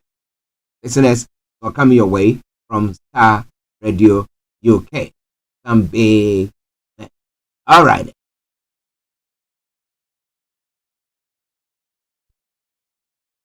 Now, let me touch on this one story and then we'll move on to other stories as well. It's now 11:31. If you want to join the conversation, please feel free to join in. Call us on 0208-133, or in US or Canada, it is, apologies, a text or WhatsApp number 0753966174. Twitter handle is Starr Radio UK. Email address is info@starradiouk.com. Now, Sanusi Lamido Sanusi, a former governor of the Central Bank of Nigeria, has thrown his weight behind the relocation of some departments of the institution from Abuja to Lagos. In a statement, Sanusi said it to the Bola Tinubu government acted right, saying critics of the move are playing a dirty politics. He said SLC on the CBN and moves on relocating department and function. There are a number of errors in the previous write-ups on the CBN initial strategy on departmental location. I did not demolish the old building. The credit for the design and the contract of the new Lagos building goes to Charles Solodo. But it is true that I did formal foundation laying ceremony when JB brought the building to ground level, and I opened the building and use it before I left the CBN. There was no blueprint. Yakasai may have been informed by someone of the conversation among the governors and was not present in those conversations, in which we proposed that the Director General FSS and his department move to Lagos and he could come to Abuja anytime for meetings. Kingsley Magalu was happy, my apologies, with the arrangement, but we did not have time to come round to it. Now, having said that, moving certain functions to the Lagos office, which is bigger than the Abuja head office, is an eminently sensible move. In my mind, what I would have done was to move FSS and most of the operations to Lagos, such as the two deputy governors would be largely operating out of Lagos, or even if they were in Abuja, the bulk of the operational staff would be in Lagos. Economic policy, corporate services, and all the departments reporting to the governor directly, such as strategy, audit, risk management, government office, etc., will remain in Abuja. It makes eminent strategic sense, and I would have done it if I had stayed. That is a former governor of the Central Bank who is also a chief hook, a big hook in the north. He hails from the north. So as some are saying, no, it's something that shouldn't be, blah, blah, blah. He's saying that, no. I think it was a good move. And if I had remained as the governor, I would have done the same thing. Listeners, it is Starr Radio UK. It is your favorite African Caribbean radio station in London. Final story that will leave Nigeria. Nigerian Labour Congress has alleged that the economic policies of President Bola Tinubu's administration are largely driven by neoliberal principles, driven by World Bank and the International Monetary Fund, which are deforming the nation's economy, calling for a holistic overhaul of the policies to make them more effective, they've said. Listeners, it's all happening. Starr Radio UK is your favorite African Caribbean radio station in London, and that is where we bring the updates from Nigeria to a close. Let's take a quick break. We come back, then I will bring you all that is happening in other parts of the world. Stay tuned.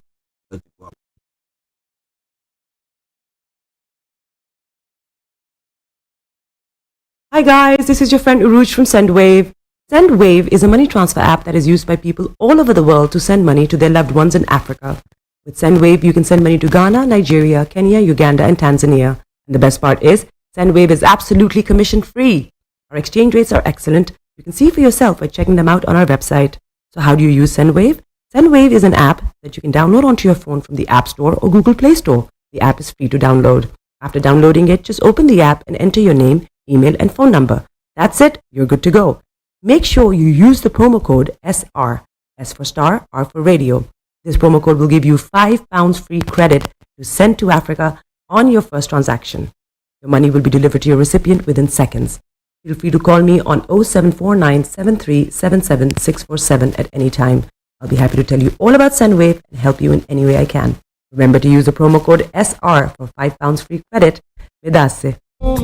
Hi everyone, it's your girl BB Clement, the author of How to Go from Employee to Entrepreneur and the host of your weekly business show, BB Means Business, the show where we discuss everything you ever wanted to know about business but you were afraid to ask. How do I start my business? How do I raise the finance? How do I grow my business? Where am I going to find my customers? Join me every Tuesday at 1:30 p.m. on Starr Radio UK to get all the information and tips that you need to become a successful entrepreneur and become financially free. Remember, don't let life dictate to you. Rather, put your signature on life. Hey, Charlie. You're on your way to Ghana. Boy, oh boy. You stressed out. Tired? Go, you're going to be resting. Okay, then let me recommend to you JN Mobile Spa in Accra, Ghana. Oh boy. JN Mobile Spa, they provide organic care in massage. Are you stressed? Do you need rejuvenated, etc.? For your facials, maybe exfoliating, firming, and lifting? Then contact JN Spa on 00233 244 941 002 or 00233 2006 06386, and they will be right there on time. JN Mobile Spa, your health and beauty needs at your doorstep.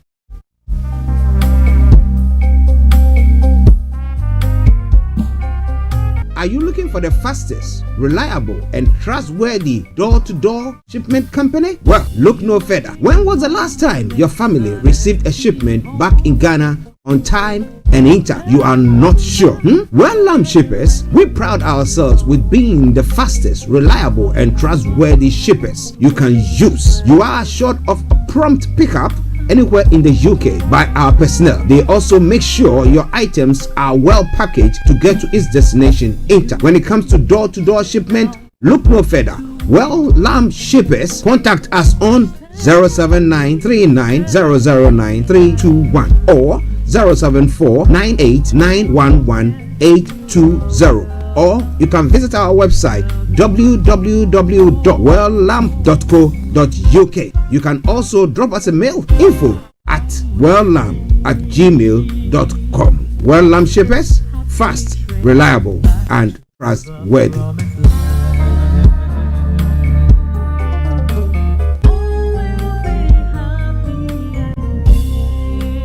Everywhere you go, Afrobeat reggae dancehall taking over. Everywhere you go, Afrobeat reggae dancehall taking over. Yo, what's up, people? This is a boy Raskin Bobo One. Tune in every day, every night at the Starr Radio UK with the big man them Archie. When I say Otta, you say fire. Welcome back to the program. It is Starr Radio UK, your favorite African and Caribbean radio station in London. Bringing the time now to what?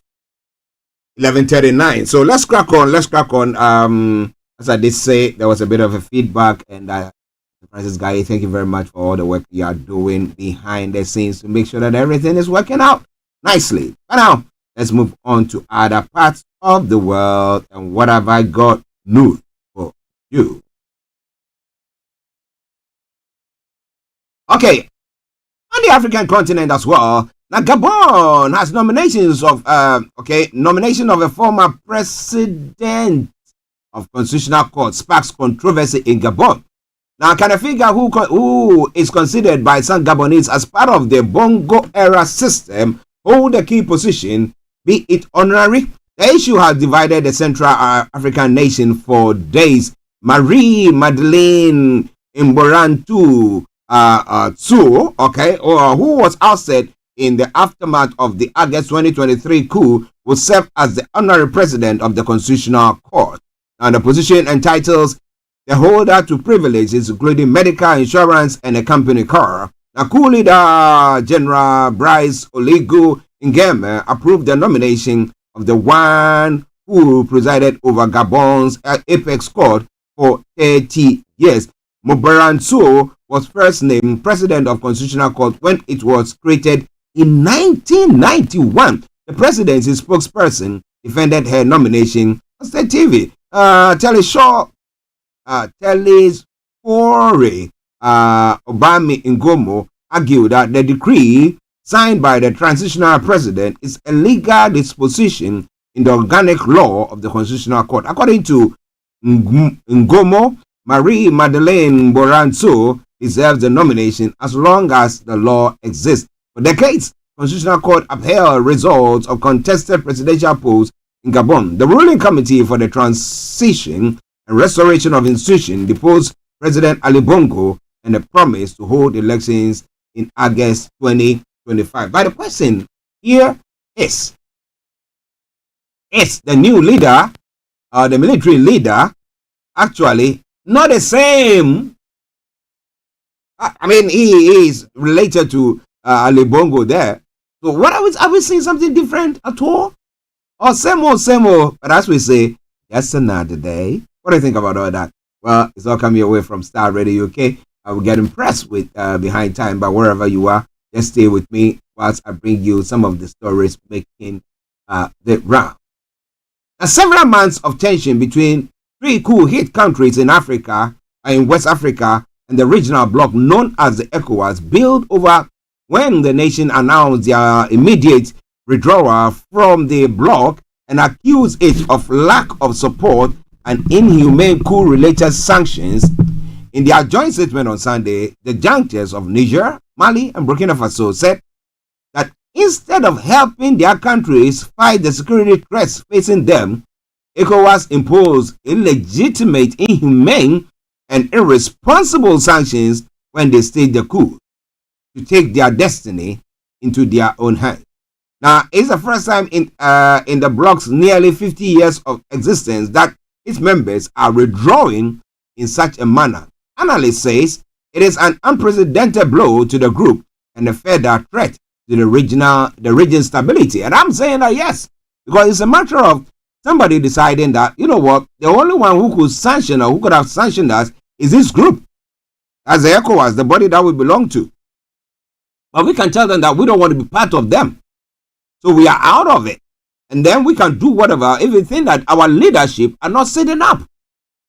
So I think it's talking more fire, because I bet you it's just a matter of time where we're going to be seeing other countries who think that their leadership are not sitting up and not doing the right thing and are being, people feel that they are being taken for a ride, and then somebody rises and they will have their followership. Because if you place a sanction on them and they have other countries, a bloc that is also saying that, look, we are forming our own group, where so-called groups that think that our political leadership are not doing what they are supposed to do and we're taking our own destinies into our own hands. What would they do there? Wow. Listeners, this is coming your way from Starr Radio UK. It is your favorite African and Caribbean radio station in London. The 15-nation regional bloc economic community of West African state was established in 1975 with one goal: to promote cooperation and integration, to raise living standards of its people, and to maintain and enhance economic stability. It has since grown to become the region's top political authority, often collaborating with states to solve domestic challenges on various fronts, from politics to economy and security. Under the current leadership of Nigeria, West African economic powerhouse, ECOWAS is needed more than ever, with the region's stability being threatened by rampant coups and security crisis. It operates in a world where you need to be strong in one bloc and united in solidarity, said Babaka Ndiaye, senior fellow with the Senegal-based Timbuktu of for Peace and Studies. So what do you think? Do you think that will pan out well with everything that is going on? People want to do whatever they want to do. At the end of the day, they say, you know what? Yeah, place sanction on this ones because of what they are doing. But they can see you, you're not doing your bidding as a leader. What do you think then? It's all coming away from Starr Radio UK, your favorite African and Caribbean radio station in London. We'll have to move on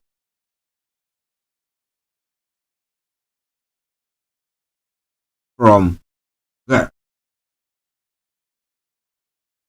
Okay.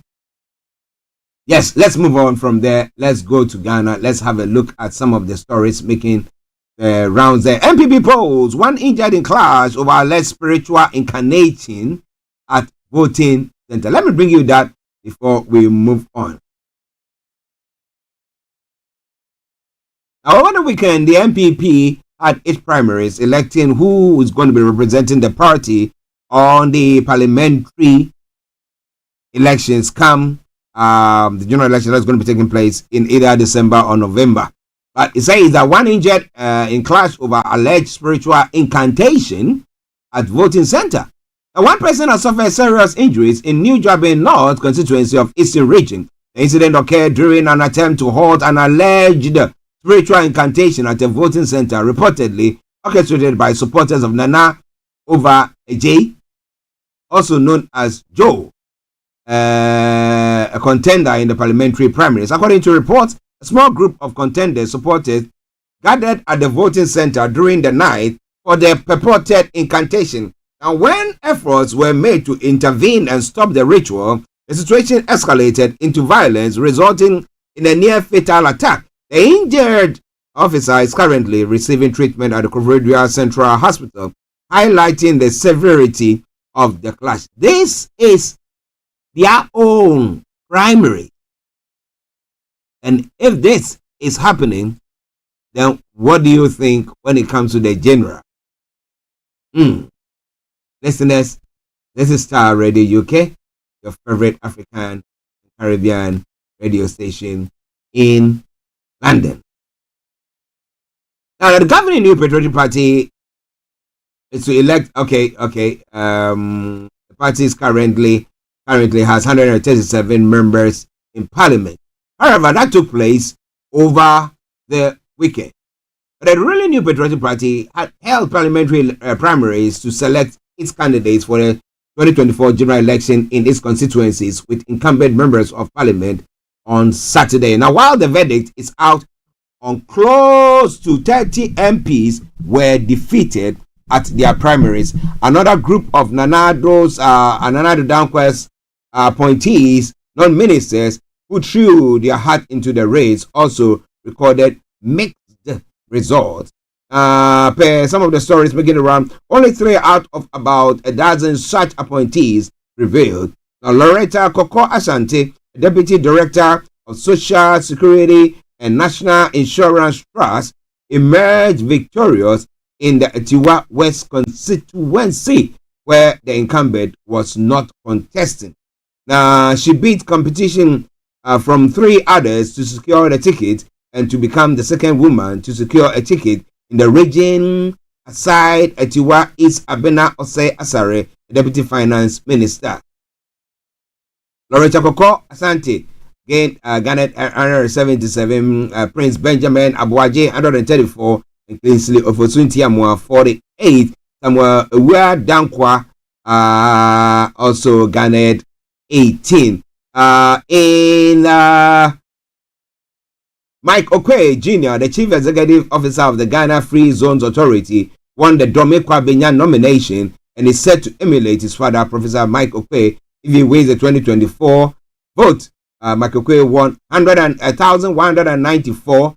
Sarah Adwasafu had 398, far below it, and Sheila Oponsechi 186.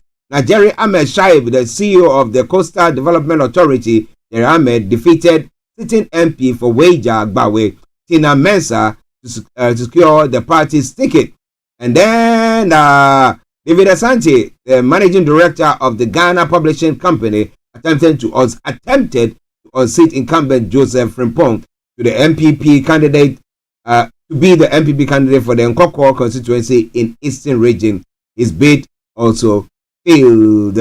And then Paragraph Wachi Dankwa, the incumbent MP for Abuaka North, Gifty Chum Ampofo, faced 3 competitors, including Paragraph Wachi Dankwa, a government spokesperson. Paragraph bid his first foray ended in defeat as it did in the incumbent bid to continue. Nanampao Ado Rimpong was elected the party candidate for the 2024 election. Well, he won by 20 points. Gifty Chum Ampofo was trailing behind there with 202, and they had 222. My bishop, good morning to you. I hope you are doing very, very well. And well, what do you think about what is happening in ECOWAS with these 3 countries living? Do you think it's going to stoke insecurity in the country at all? In the region at all? That's what I want to ask there. But listen, this is all coming away from Starr Radio UK. And some other results in Adansi Asokwa. Well, Katie Hammond won by 311 votes.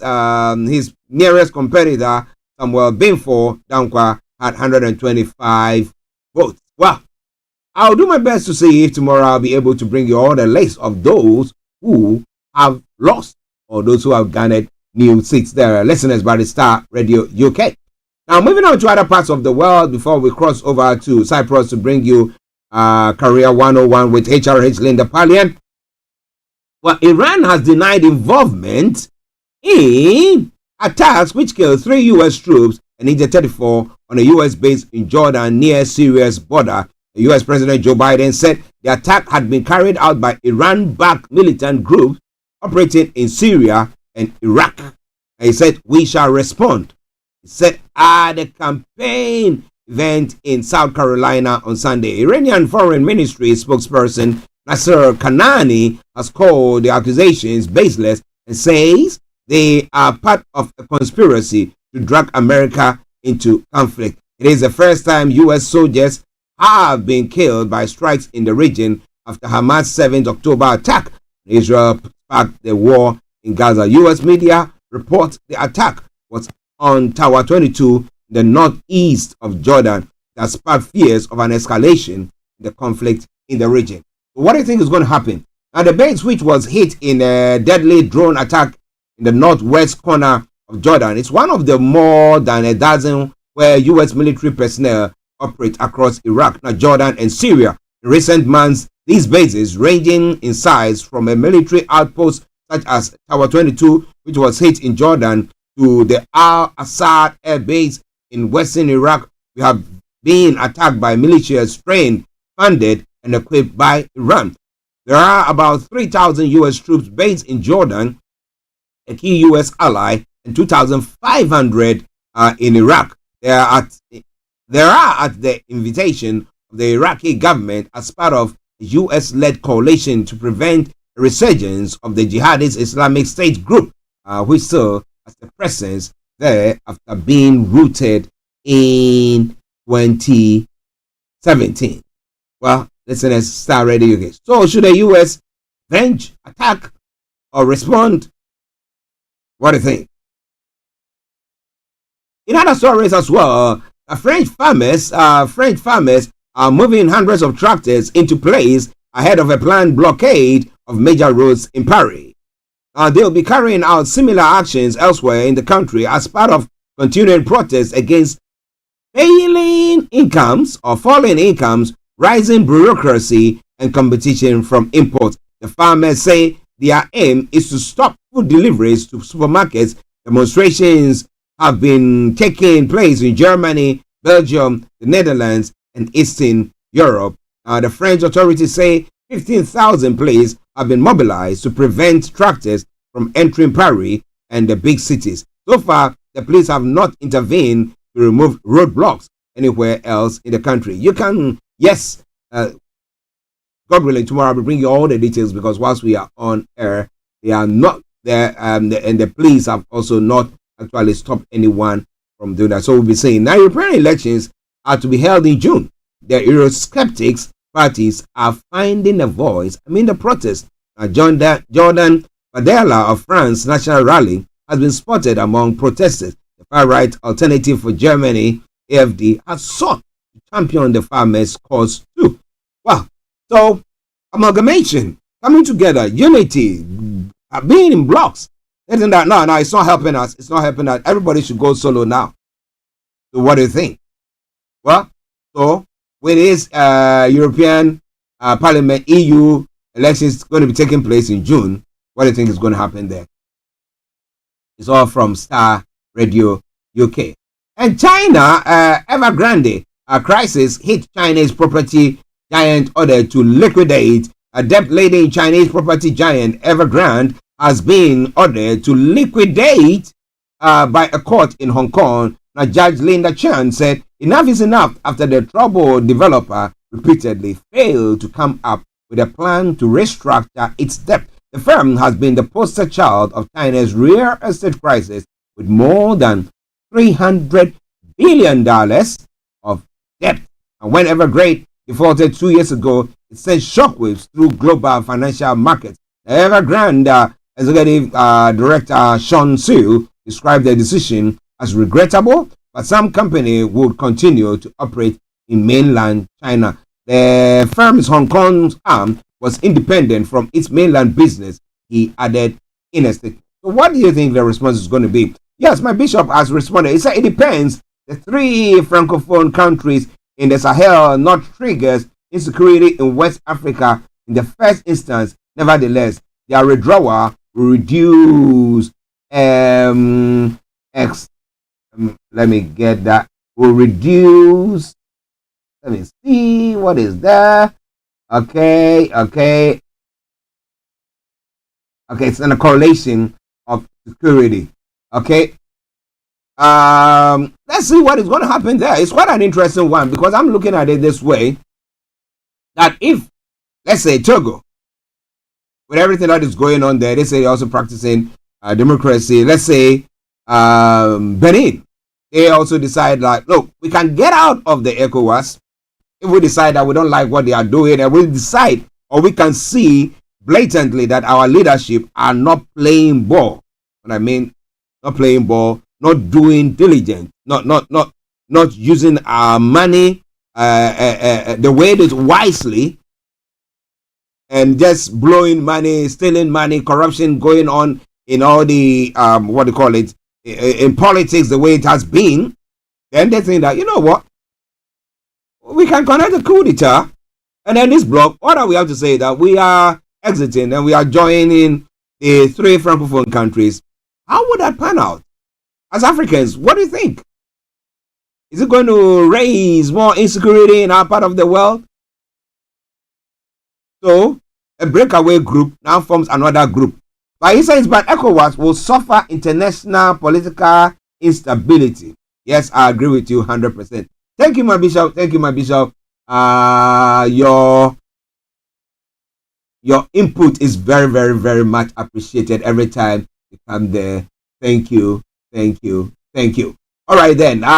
Let's come to, we have a couple of stories, and then we will bring the first part of the program to close, and then we can go to Cyprus, where we got our own HRH, Linda Pallien, who will be coming our way with the Career 101. So wherever you are, don't touch it. Thank you, my bishop. All right, then. So in other stories making the rounds this morning, well. Two gunmen attacked the Catholic Church in Istanbul, turning morning mass into a scene of terror and killing one man. The shooting happened at the Church of Santa Maria during Sunday Mass at around 11:40, that is local time, that is 0840 hours GMT. A Turkey Interior Minister later said on X that the two murder suspects have been captured without giving further details on the motive of the attack. Islamic State group has claimed responsibility for the attack. In a post on Telegram, the group said two of its fighters had carried out attack and then fled to safety.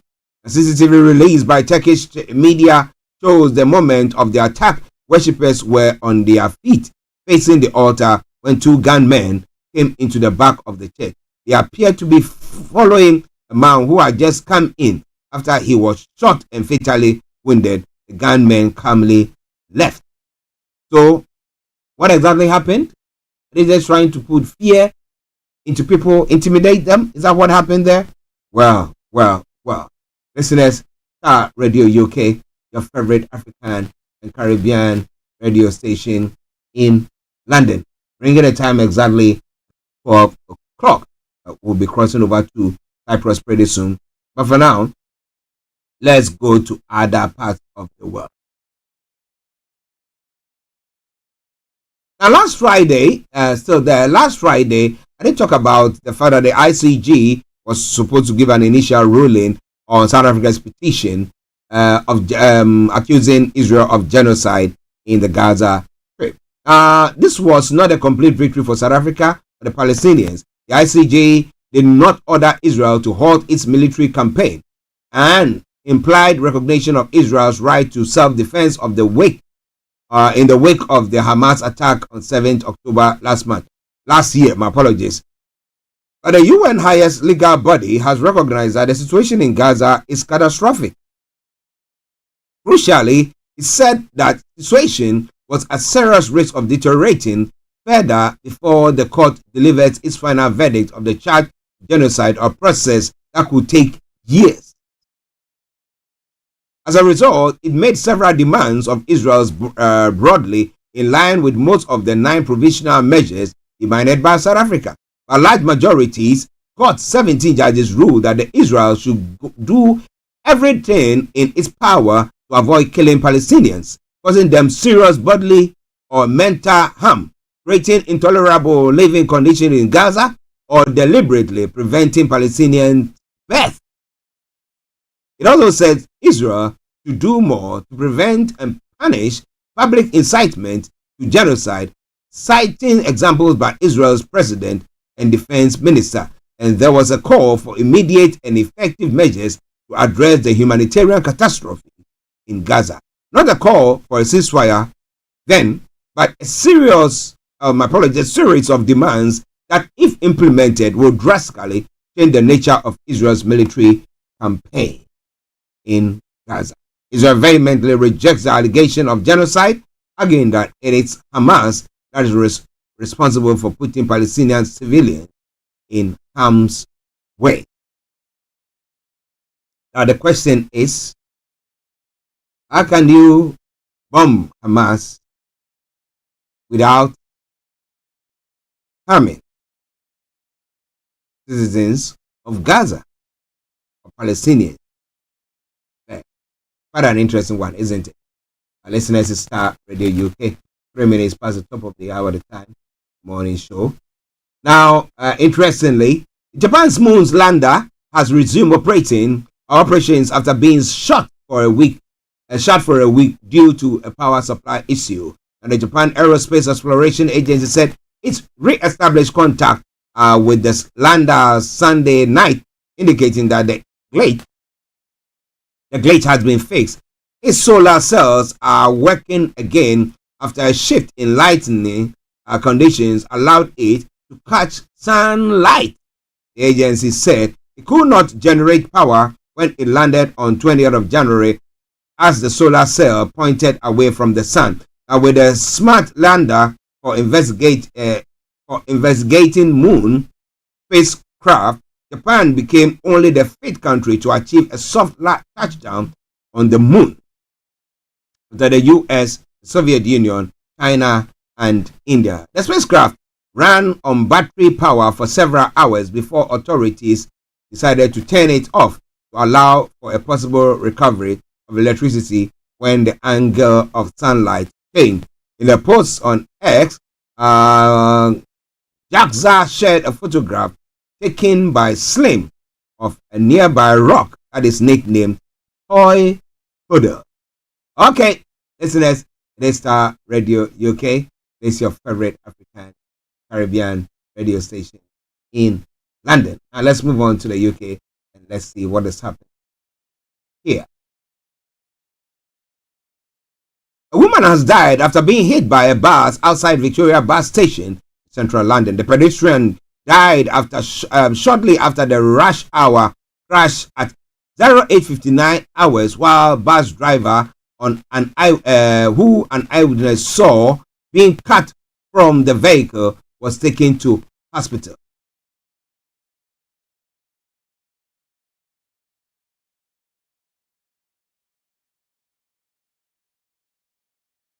So what happened? The photos on social media showed a red double-decker bus that had crashed into a passenger shelter at Terminus place.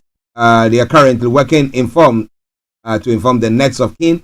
That's what the police have said. A large piece of black tarpaulin has been used to cordon off the area with two buses behind it that looks as if they have collided as well. Thomas McGill at the scene said. Landis mayor said the station has closed for foreseeable future. The mayor, Sadiq Khan, called the crash an awful tragedy, adding an investigation was taking place. So what happened? What happened? Sad one death, and may the life of this individual rest in perfect peace. To his family, our condolences. The family of one of the three people killed in attacks in Nottingham have called for a public inquiry into the case. Navaldo Kalonkane was given a hospital order on Thursday for killing Barnaby Weber and Grace O'Malley Akuma, both 19, as well as a code 65 in June. Special review has been ordered in the NHS trust that treated him. But Mr. Weber's parents said they were horrified and disgusted. There were no immediate plans for an inquiry. But so here, and another sad story there before we come to some of the pleasant ones that has come through this morning, or whilst we are still on air.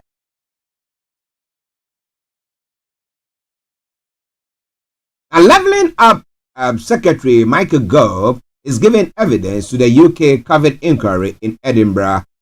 He denied that the UK government was playing politics when the then President Prime Minister Boris Johnson visited Scotland in July 2020.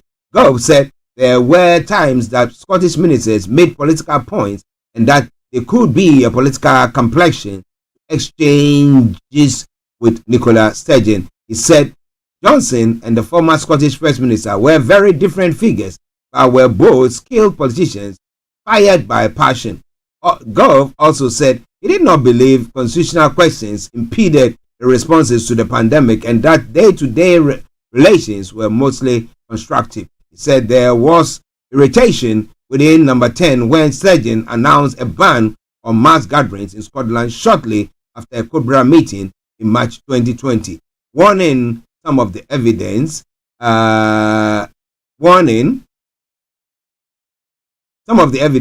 may contain strong language. Now, Jen Freeman, who was Scottish Health Secretary until May 2021, will also give evidence later today.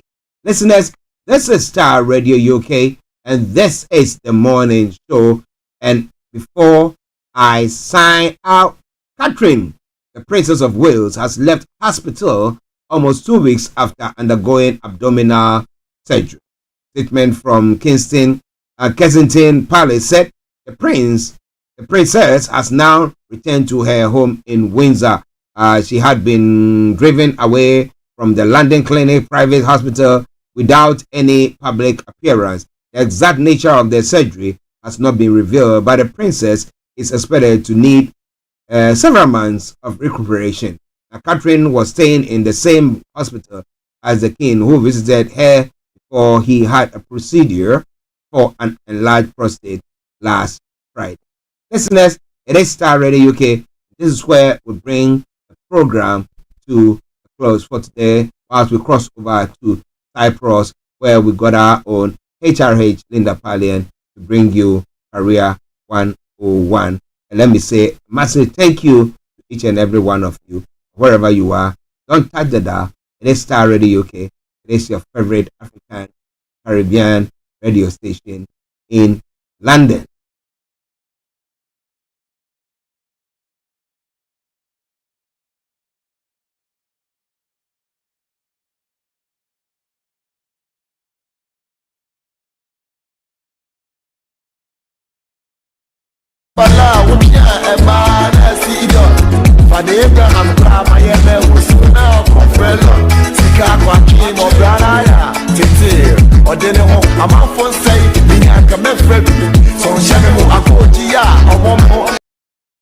Okay, so what are we looking at this afternoon, lady? But this afternoon, we're looking at one of the most topical and contested subjects of this time, which is cancel culture and the impact of cancel culture on careers and businesses. Mm-hmm. Cancel culture. Cancel culture. Okay. Well, cancel culture. Maybe you've heard of all that, and you are maybe experiencing something in that nature. But you want to know more? You want to know more about that? Just stay with us whilst we have Linda to throw more light on it. Might affect you or affect your employer or somewhere you work for. How does that shape you in terms of building your career? And I know a lot of people are now a bit too scared to speak up because you just never know who's opinion. Yeah. And twisted in a way that you need a whole PR team to even get out of that one. Mm-hmm. So I think it's very important for careers to discuss that.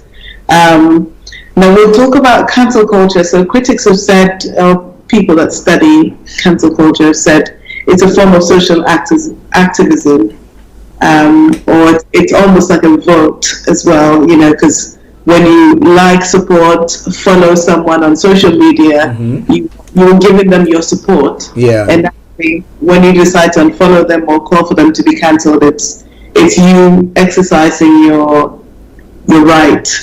And exhibiting your feelings on their behavior or what they've done and what it stands for.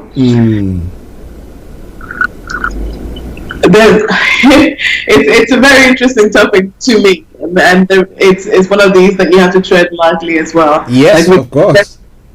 Regardless of your views on a particular opinion, it's what's the best way to go about doing that.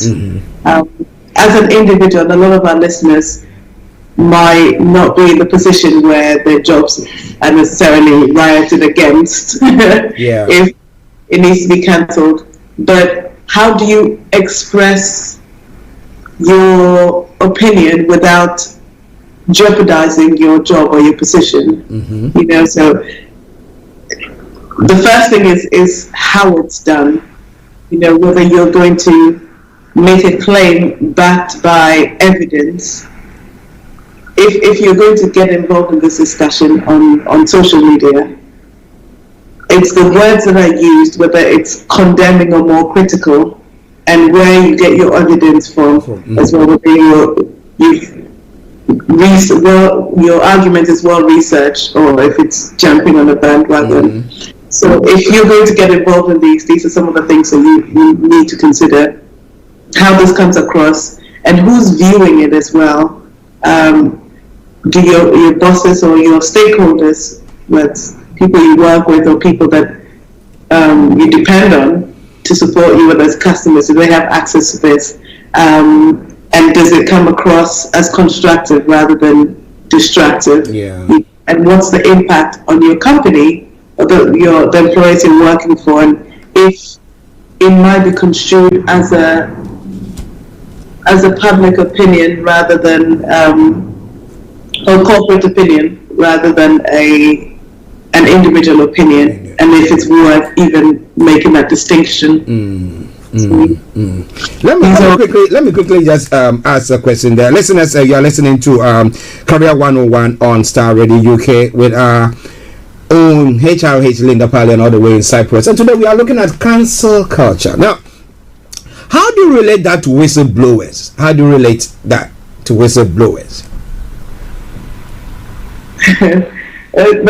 That's interesting. A whistleblower, as I understand it, will be someone that calls out something that they strongly believe in. Okay. And in a way that's similar to cancel culture. Okay. But I guess the difference between whistleblowing is backing it by facts. Mm-hmm. And standing up for something that you believe in. It's not necessarily the most popular content. Yeah. But I think cancel culture is more.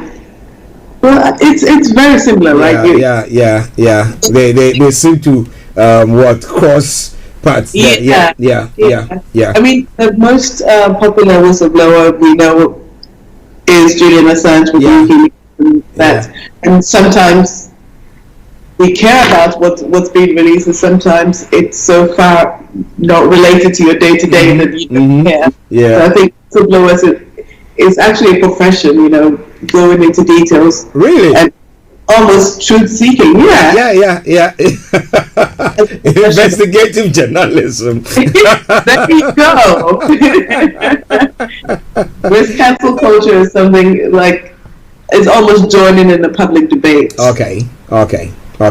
All right, listeners. Let's go back to Linda. Let her continue. Over to you, Linda, please. So in your career, exactly, and it's not necessarily bad to take part in this, because we know that if you don't stand for something, you fall for everything. And actually, if you want to build a good personal brand, you should take a personal interest and a professional interest in issues that affect your field of business.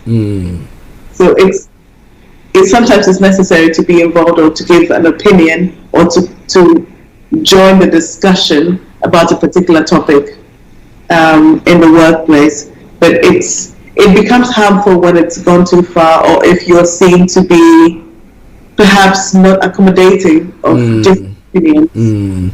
And I think a lot of people, and I've seen this a lot, is they want to engage in a discussion, but it's not necessarily a discussion. It's I'm going to tell you how wrong you are, and then try to impose my opinions on you. Yeah. That's the debate in modern society, and with the political debate, it's. A lot of it has resorted to cheap and low blows, rather than arguing a point and actively listening. Yeah. For the other person's perspective, and then agreeing to disagree, or if you've been won over, admitting, well, you have a point there. That doesn't happen anymore. Our leaders don't even set this example anymore. Yeah. It's really hard to blame this on the younger generation. Well, I beg to differ there. I think the younger generation are the ones who are very fast when it comes to their fingers, just typing everything. But that's the thing, they've learned it because our leaders haven't set good examples. Okay. A few years back, we had debate societies, and that's common. And and you learned how to communicate. Yeah. Without making it personally, without attacking someone personally. Yes. I mean, this is a while ago, but even Trump's debate when he was getting into office. Yeah. That was just a joke. Okay. So anyway, the weekend I saw this protest with the Boris. The Partygate issue. Yeah. Yes, and there was a guy there that took his mask off, and I think that we're going maybe too far with cancel. Yeah. Okay, someone does something wrong, we'll call them out on it. Does that really affect their integrity of the person or the their ability to rule? And do we have a suitable replacement if we do that? We're up for tear them down, but we don't see them queuing to do this. Who's going to replace them? Who's going to work or do what they are doing? The good deeds. How is it going to be reckoned? They don't look at that at all. Exactly. So if you're going to get involved in cancel culture, it's important to come from more of a an intellectual and a holistic form of thinking. And of course, everyone makes mistakes as well. You know, and I think, and this is why everyone's so afraid to become a public figure these days. You know, because it's easy for people to go through your past and interpret something just to make a point. I'll give you an example. I have a cousin of mine who was part of the lawmakers. He's an economist in Washington, and they're trying to pass a bill about taxes, how to reform the tax system.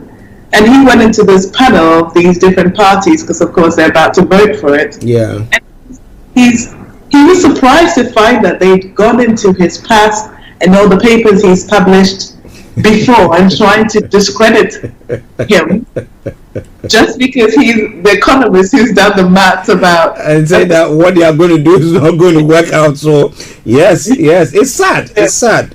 It's sad. And I think that's what we should be thinking about. You know, like I mean, there's so many examples these days. J.K. Rowling, Noam Chomsky, whoever. You know, so whether we I think, just to summarize the argument, it's are we trying to squash opposing ideas and be encouraging intolerance and normative thinking, or are we open for discussion and helping these different perspectives that are necessary for social progress? And if you find yourself in that situation in your career, then this is why it's important to align whatever you do with your values, because if you feel so strongly about it, like some of these celebrities have, regardless of whether they're being cancelled or deported or whatever, they still stand by their values. If you're not ready to stand by a decision, then maybe think before. Think again before you embark on it. Going all the way. And if you're going to go all the way, I think people respect people that have strong opinions. So whether it's not, even if it's not the public opinion, if you have strong feelings about it and strong arguments for it, then be prepared to stand by what you believe in until the bitter end. You know, and you will be the first person that's died for their beliefs. You know, Jesus died for his beliefs, and so did Socrates and a lot of other people. Okay, listeners, let's continue with the discussions. I know it's gone past one, but it's quite an interesting discussion we're having today, looking at cancel culture. Just bear with us. Don't go away. Linda will continue with it. Over to you, Linda. Okay, so to summarize, it's important to remember the price that someone's paying for their beliefs, you know, and how it might affect them, you know. And again, this goes with cancel culture, what you say on social media, but also reviews you leave. You know, so someone might have bad customer service and completely slate someone's character online and attack their family, and you have no idea what they're going through. And then, of course, when you receive a refund, you're not going to go back and eat your words on social media. Most people forget about it. So it's important to think of the effect of what you support, the effect what you're supporting has to all the way through, and whether it's worth doing it. There's nothing wrong with expressing your opinion or having strong opinions about a particular behavior or society or a particular behavior or belief, but it's when you rally everyone else against them, or try and twist other people using your influence just because you're in that position, that's when it becomes a bit detrimental to social progress. It's really important to understand where you stand on it, how it affects your career, and also not be afraid to stand up if it's a core of your values, or what it's core to your beliefs. I think it's a great thing to be able to have strong principles and stand by them. Okay. Well, listeners, cancel culture. Are you ready to stand or prepared to stand by what you believe in? I mean, like, and even when you are doing like, I call it castigating somebody, do you think that just looking at, I mean, as what do you call it? The literature, the Laura wrote, what do you call him? Where he said that the good deeds of men are written on water, but the bad deeds are written on brass. So people just start and then that's what a person did. But they've forgotten about all the good deeds that you have done. But when you're doing that thing, you have to think and think through. How is it going to even impact you yourself in the future? Because one day you might go to a panel and they said, well, we cannot employ you because we are somebody who just spills and just goes on that part and just destroying people. What about that? I'm not saying that don't, when somebody does something wrong, don't call the person out. No, that's not what we are saying. But at times, we have to give people the benefit of the doubt, because if you were in the same particular place, you might have done worse off. But what do you think? Well, it's all coming away from Starr Radio UK, HRH Linda Pallien. I know she summed everything up, but a quick one. So if somebody finds himself in such a situation, what do you think they should do? I think let's look at the whole picture. I think that's the best advice. The whole picture of, can I afford to be in this position? Can I afford to put my values first? If you're in the position that has the strong opinions, and for every opinion you have, every view that you have, you'll have people that support you and people against. So not being afraid to stand up and for what you believe in. Sorry, I just noticed there's some construction going on around me. Yeah, it's okay. So not being able to stand up, afraid to stand up for what you believe in, but also if you're the one that has strong opinions against or for a particular school of thought, to do that in a way that you can still keep your dignity and do that in a respectful way, the way that encourages a healthy debate, if anything, rather than a witch hunt. Yeah. Okay. Now, listeners, there is a book, or there are a set of books that you need when it comes to your career. Maybe even this, it's a lecture that is going on, but she has a way of capturing every one of these in the book. So, well, these are the books for you, and Linda is going to talk about it to you as well. Get your hands on it. Over to you, Linda. Fantastic. So, if you're thinking about your career, evaluating where you are, looking at the next step, or changing career completely, these are great resources for you. There's 3 books, and it depends on where you are. The first book, How to Career, is an overview of picking the right career, reassessing your career. Where am I at? Is this the right step for me? And how to move on from that. Career Success is the second book, which is a holistic how to progress in the chosen career. After you've chosen your career, how to get to the next level, how to leave a legacy, how to stand by your values, how to market yourself. So Career Success is really having that career and making it a success and a masterpiece. And of course, the third book, which is the Career Workbook, evaluates all of these things. It's a self-help workbook for your career, so you can personalize your progression plan. You have something to show for it. You can put it all in one place. And it gives you an overview of where you are at now, a snapshot view of where you are at in your career, and the next steps of how to make it what you need it to be. Okay. So those are the books for you. The career, the Ultimate Career Workbook. Yes, get your hands on that, and How to Career and the Career Success. Please make sure you get your hands on that. It will help you a great deal. But Linda, before we go, if people want to get in touch with you, how do they do so? Absolutely. The books are available on Amazon UK, amazon.co.uk.com, also in Europe, Amazon Germany.de. You can find them on Waterstones online. You can find them on Book Depository and any other online books. If you search Career by Linda Pallien, you'll find these books. And also you can contact me directly on my website, lindapallien.com. If you have any questions, if you'd like to work with me one-to-one, if you want to evaluate your career, of course I do that complimentary as well. So if you want to chat about your career, definitely you can contact me on my website, lindapallien.com, or on social media at Linda Pallien. Okay. Linda, let me say a massive thank you very much for this wonderful presentation that you've done today. My pleasure. And sorry about being late. I promise I'm getting better. She's getting better. She's getting better. Yes. Okay, have a lovely day. We'll catch up later then. You too. Thanks for having me. Bye. You're welcome. Okay, so thank you very much to each and every one of you who tuned in this afternoon to listen to us, to HRH Linda Pallien on Career 101. Council culture.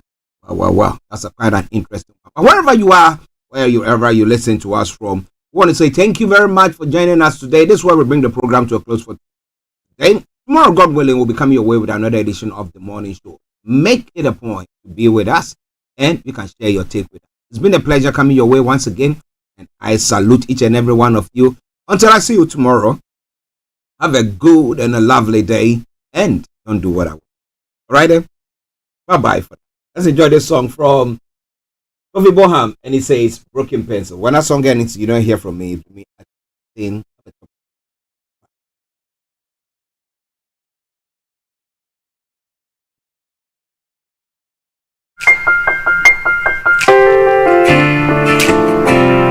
Alright. This is a letter to the broken. Yeah.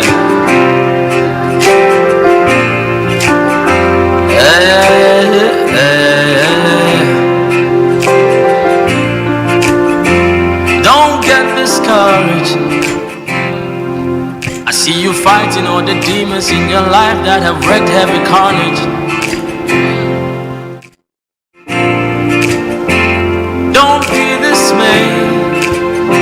I know you think that your dreams and everything that you hope for seem to delay. Thanks for listening. Yeah, looks like your problems don't seem to go nowhere. Just take a deep breath. People talk about you, it's got you feeling down and really stressed. Don't tell me you don't know the trouble that I've been going through. You self don't know, see the same thing they go through, me self I they go through too.